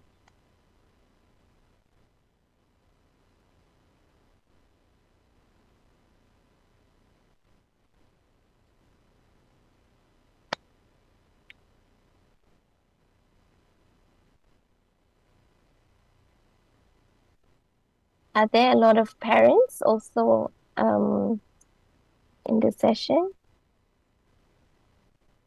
Okay, I have a response from Aisha that it is one's choice whether to have children or otherwise.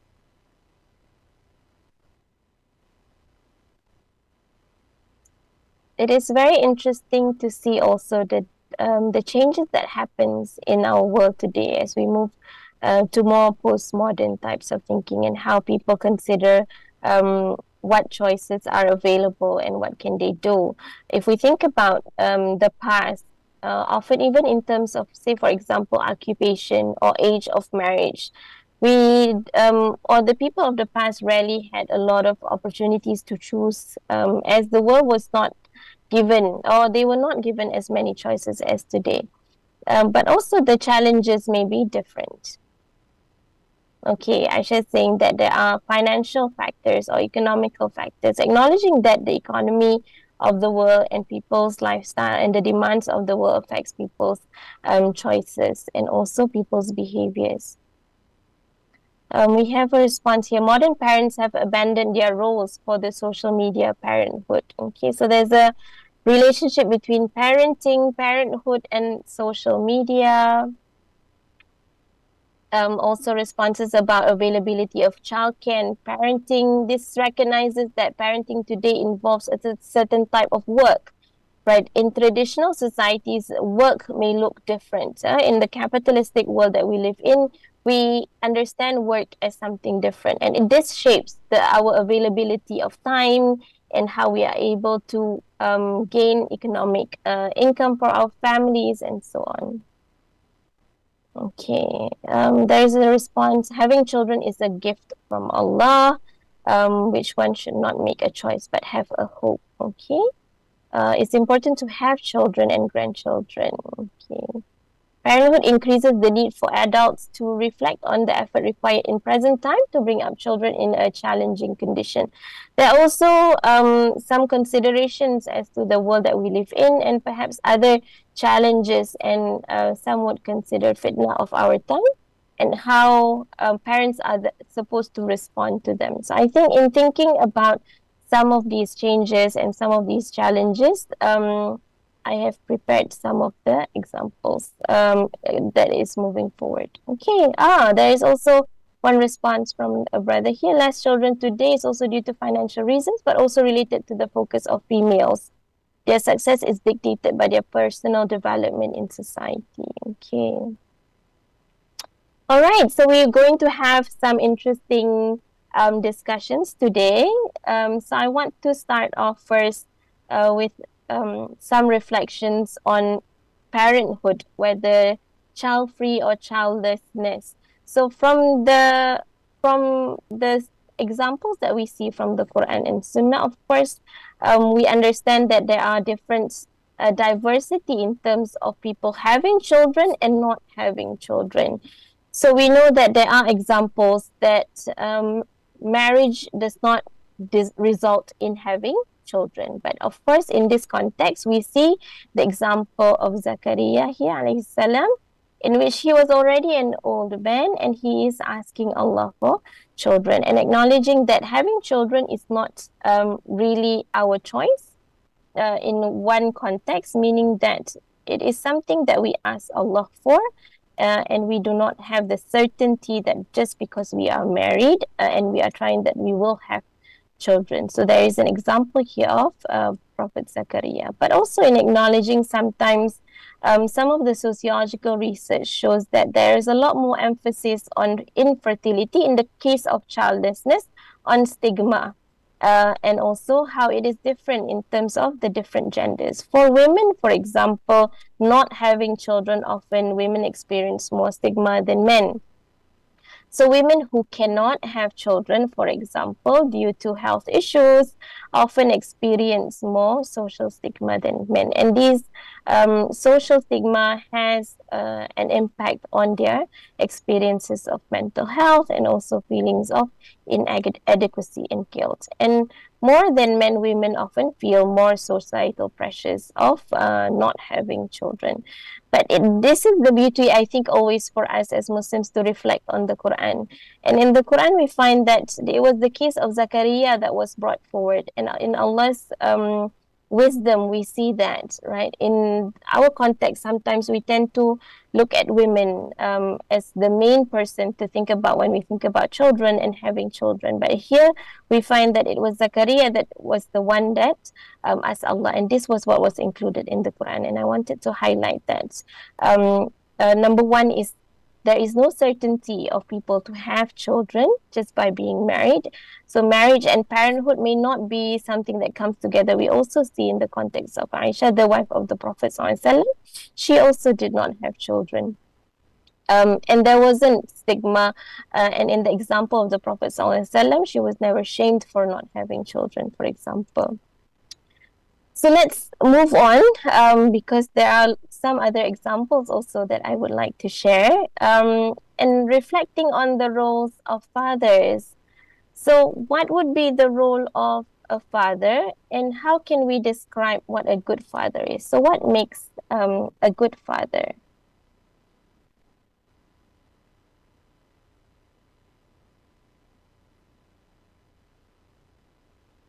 What are some characteristics of a good father, do you think? Or what should a father in a family do? What is his responsibility?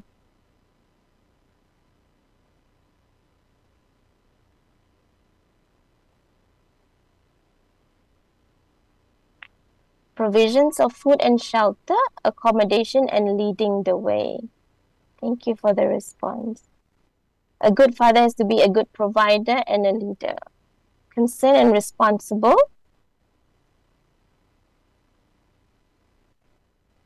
Taking care and meeting family needs. A good leader, an empathic leader. Okay.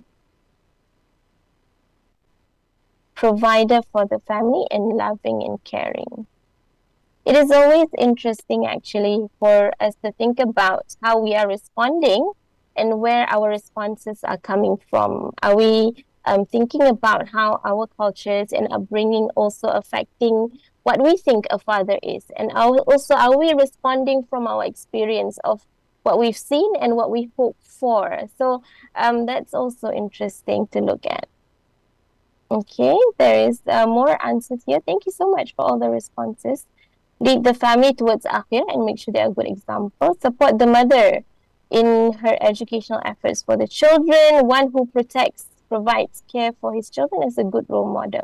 A father should be role model for the family. All right, okay. So many responses. I'm not going to read all of them, but there are so many good responses here. Thank you, everybody. So I want to talk about how we can see mothers and fathers or individuals in the family with specific roles affected by the social surrounding and culture and how some things that we feel, or that the culture or the people, the society, the public feel, are affected by these ideas that are sometimes portrayed or understood. And how we as Muslims can reflect on the Quran and Sunnah as a form of guidance for us. Thank you for the responses. Some fathers here for 24 years, mashallah. Okay. So generally, in the study of sociology of marriage and family, in the first part of the study, or when we say from the Western context, in the earlier decades of studying marriage and family, the focus was always on mothers and the role of mothers. There were a lot more materials and research done on experiences of mothers, the importance of children's attachments to mothers, and how important mothers are in children's lives. And while those are really important, and we also see this within the Muslim community, and I don't say this the Islamic context, I say the Muslim community. We also see the emphasis of mothers and mothering within the Muslim community.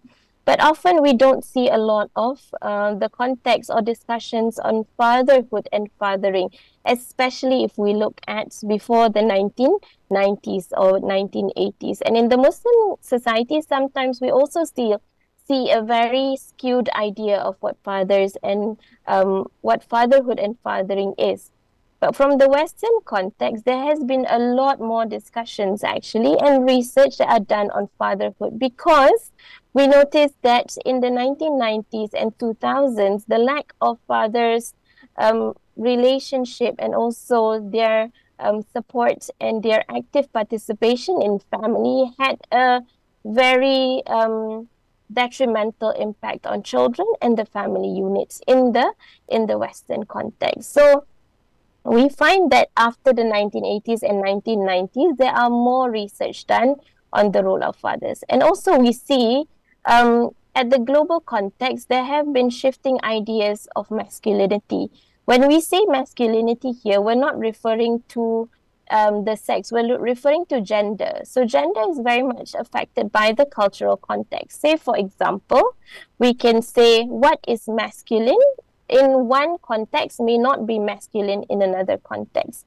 I can give a simple example. Say, for example, in most Malay society, men do not touch other men, and that is considered something that is masculine. But for our brothers in Africa or the African continent generally, or even in other parts of South Asia, men holding hands with men does not dictate their masculinity. It is a very normal occurrence. But in the Malay region, for example, men do not walk holding hands with other men. So masculinity is very cultural. It is not just about how we are born, or for example, being fathers, but also thinking about some of the cultural context as well.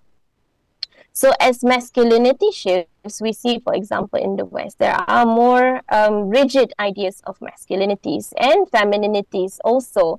Say, for example, in today's context, colors are ascribed to certain genders, that blue is only for boys and pink is only for girls, but color is a color, for example.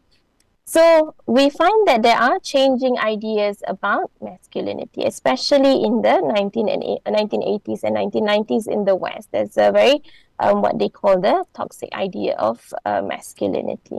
So in the Western context, we saw that in the 19th century, with the rise of capitalism, Western fathers tend to focus on success, life outside of the family. So we see that this idea that a good father is a good provider, that there is a separation of the two realms, the realm of the home and the realm of the outside world, that fathers are responsible for the outside world and mothers are responsible for the home world. And these ideas and social norms and normative contexts also sometimes affect Muslims who are living in the West, but also Muslims who are living in other parts of the world due to globalization. So we may think that it is normal for fathers to be more involved outside, and the home life is only for mothers, and child rearing is only for mothers, and fathers do not involve themselves in child rearing, for example. But we know that, for example, in the case of the examples in Quran, and very beautifully, there are so many examples from the Quran of fathers and their fatherhood and fathering. So one of the examples here is the example of Ibrahim when he was asked to sacrifice Ismail, and we all know this story. I like to highlight the parts that he goes to Ismail and he says, "Oh, my dear son, I have seen in a dream that I must sacrifice you. So tell me what you think." In this context, it's very beautiful because from the sociological perspective, we can see that the relationship of Ibrahim and Ismail, number one, is of a consulting nature, that he has a relationship with Ismail and a dear relationship of Ismail. So he is not separated from his children. Number two is also that he consults the child to ask what the child thinks. And this is not the same in the traditional context of fatherhood where the father makes the decision and the child only listens. So this is not the authoritarian type of parenting. So we see here that he consults the child and he asks the child what the child thinks. And the child responds reflecting the fathering that he has done. The child responds in a way that shows that the child has been parented well. "Oh, my dear father, do as you are commanded." So also acknowledging that the role of belief system is already embedded within the child, which is Prophet Ismail alayhi salam. And then, of course, we also want to look at the importance of the emotional responsibility and the role of fathers in the emotional upbringing of children. So culturally, or in the context of the traditional family where fathers take on the role outside of the family, fatherhood, usually we do not see fathers as having the emotional intelligence and also the emotional role to be there for their children. But recent research shows the importance of fathers being engaged not only in the outside world of breadwinning and providing, but the role of the fathers in the educational experience, the cognitive experience of children, and also their emotional regulation. So we see here that children who are engaged in educational activities with their fathers demonstrate better cognitive skills. And when fathers play with their children, then the children have better or enhanced academic performance and also behavioral regulation. So the role of fathers are important, and we see this also reflected in the Quran. For example, we know the story of Prophet Yusuf and Prophet Yaqub,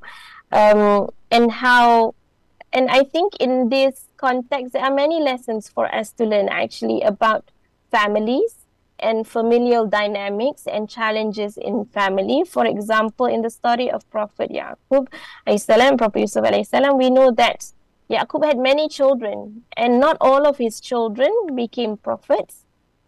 And Yusuf alayhi salam was one that became a prophet, and the way that he treated the children was of a particular nature. And I wanted to highlight this verse because I wanted to highlight that here we find that Prophet Yusuf actually told his father about a dream.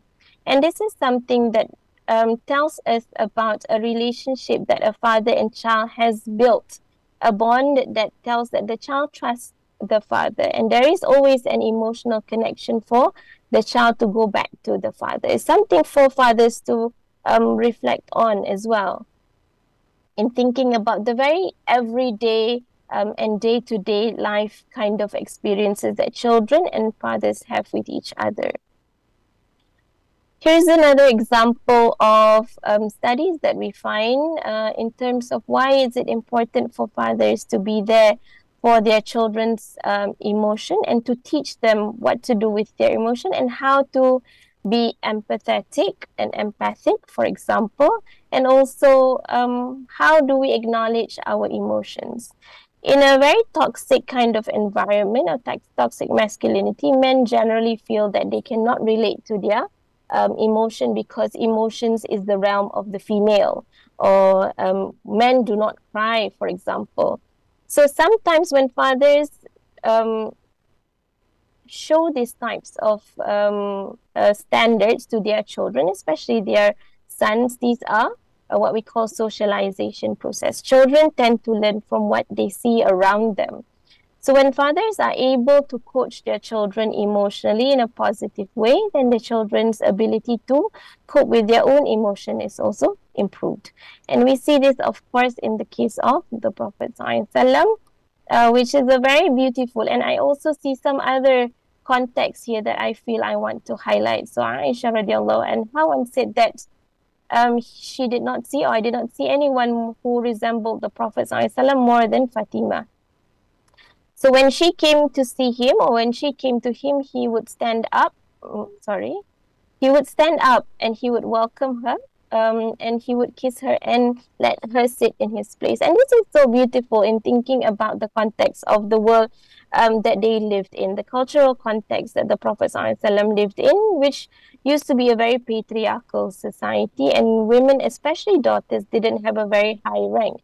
But the Prophet showed a very good example in this way, that he acknowledged the arrival of the child, and this makes the child, of course, feel very special. But the beauty of that is also that this child was a girl, and Fatima was a girl, and he showed that he was caring and that he was affectionate, not just in the privacy of their home, but also that the father shows their love also in the outside context, and that they celebrate them. And this is something I think for all of us to think about in terms of how we live our life. And in return, then we see that when the Prophet ﷺ came to see Fatima, she would also stand up and take his hand and make them. And this shows how children learn from their parents. And there is a high chance that when children learn from their parents, they will also repeat that when they are grown up.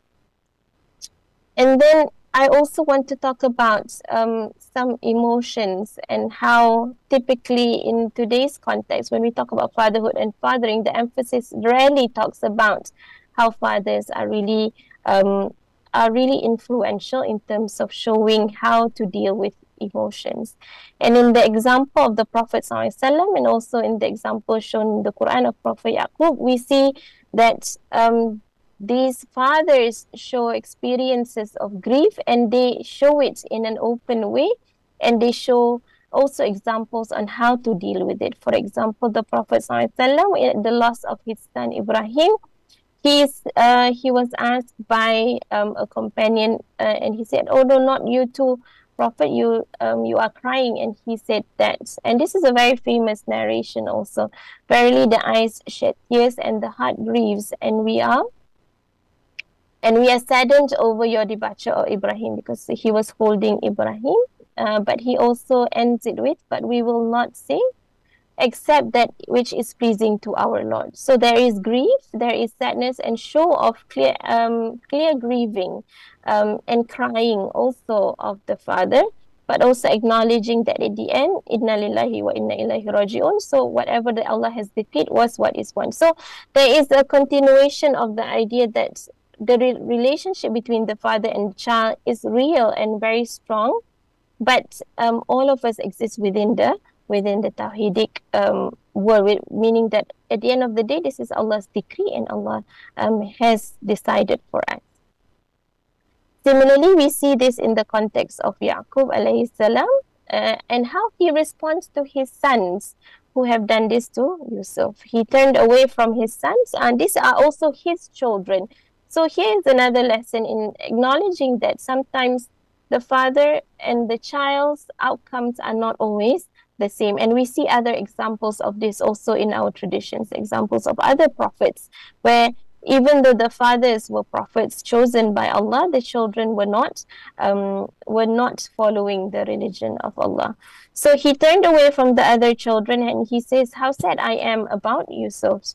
And he cried until his eyes turned white with sorrow, and he was very sad, and he continued crying for a long time. So these are examples and portrayals that I think are very strong, that we often don't reflect on when we think about fatherhood and fathering. And I feel that there is a wealth of lessons for us to think about and to lean on as we are dealing with the changing dynamics of the world, with political global challenges, with economic challenges, and thinking about how do we live our world. There's a lot more for us to reflect on from the prophetic tradition and the Quran, for example. to guide us and also to help us think, because indeed the Quran is sent down to us for us to think, and the prophetic example, the Prophet ﷺ and his life is also there for us to think, and for us to reflect on. Sometimes we are caught up by cultures and norms that we don't remember to, or we don't critically analyze them in thinking about a very rigid idea or a rigid way of doing things. So often we have to always remind ourselves as Muslim thinkers and also students of knowledge that there is more for us to do, and there is more for us to reflect on, and there is also a sense of hope for us. And that the family unit and the family system is our responsibility. But indeed, at the end of the day, we make dua to Allah that He provides us the best, whether it is in terms of having children, in terms of navigating day-to-day life, in terms of the outcome for us and our family. So as a conclusion to my sharing today, I'm just sharing a dua made by Prophet Ibrahim on asking Allah that we have children, and continuity and descendants that submit to Allah, inshallah. So I think I will open the session to questions and answers. I think there is a little bit more time, or there's no more time. We have passed the time for 10 minutes already. Okay. All right. Oh, I'm so sorry. Okay. So, and also they have a lot of question there during your lecture, right? Oh, okay. Yes, But, that's all right. yeah. But if maybe if they have a one last question, maybe they can direct you all participants. You can direct a question to doctor if you have a question. Brother Hassan, if you can privately message me your email, then I can send some list for recommendations. There are many reading materials for us to look at. Okay. Can I try to answer Sister Farida's question? How do we reconcile divorce and the need for a meaningful family? We have examples of divorce from prophetic traditions as well. And divorce exists within a spectrum in our religion. Of course, generally it is frowned upon, but there are situations where necessitates divorce, and this is what is needed. And so it doesn't mean that if family structures are different and family forms are different, that meaningful family life cannot be achieved. And so we can think about it in that way, I believe. What is the solution for failures of marriages despite all education advancement? I like this question also. When we say failures of marriages, do we mean marriages that end with divorce? And also, how do we define failures? I believe that in this world, we're always tested and we always make mistakes. But every moment that we exist and we are still alive is a moment for us to reconcile, a moment for us to do better. And the outcome of things are really not within our hands. For example, just now we looked at the examples of the Prophet ﷺ, and also we looked at the example of Prophet Yaqub alayhi salam. He had 11 other children, right? And there are also examples of Prophet, for example, Prophet Nuh, where their children did not accept the faith. And these are examples that are given to us. And we would never say that the prophets failed as fathers. And this is the decree of Allah subhanahu wa ta'ala. So I think there are some lessons that we need to learn and also to critically ask ourselves also. Oh, I'm sorry. Can I just share my email?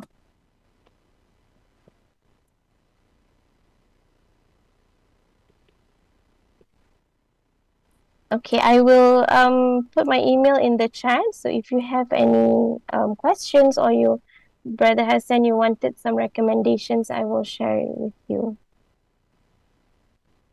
Thank you very much. I'm so sorry to take up more time. I just want to end with thanking everybody for your participation, and also to apologize for any errors. And if I have taken your time, I hope that all the knowledge we have shared with each other is beneficial, and may Allah accept from us as Amal Salih, inshallah. Thank you so much. Thank you so much, Doctor, for your wonderful and light sharing today, and hope all the participants can grab all that knowledge. And thank you very much, Doctor. Inshallah, we can see you again. Inshallah, see you again. To all participants, with that we end our class. Inshallah, Doctor, you can send the slide to me so that I can share with participants. I will do that. Thank you very much, Doctor. So we end our class with tasbih kifara and surah Allah subhanallah wa bihamdi subhanakallah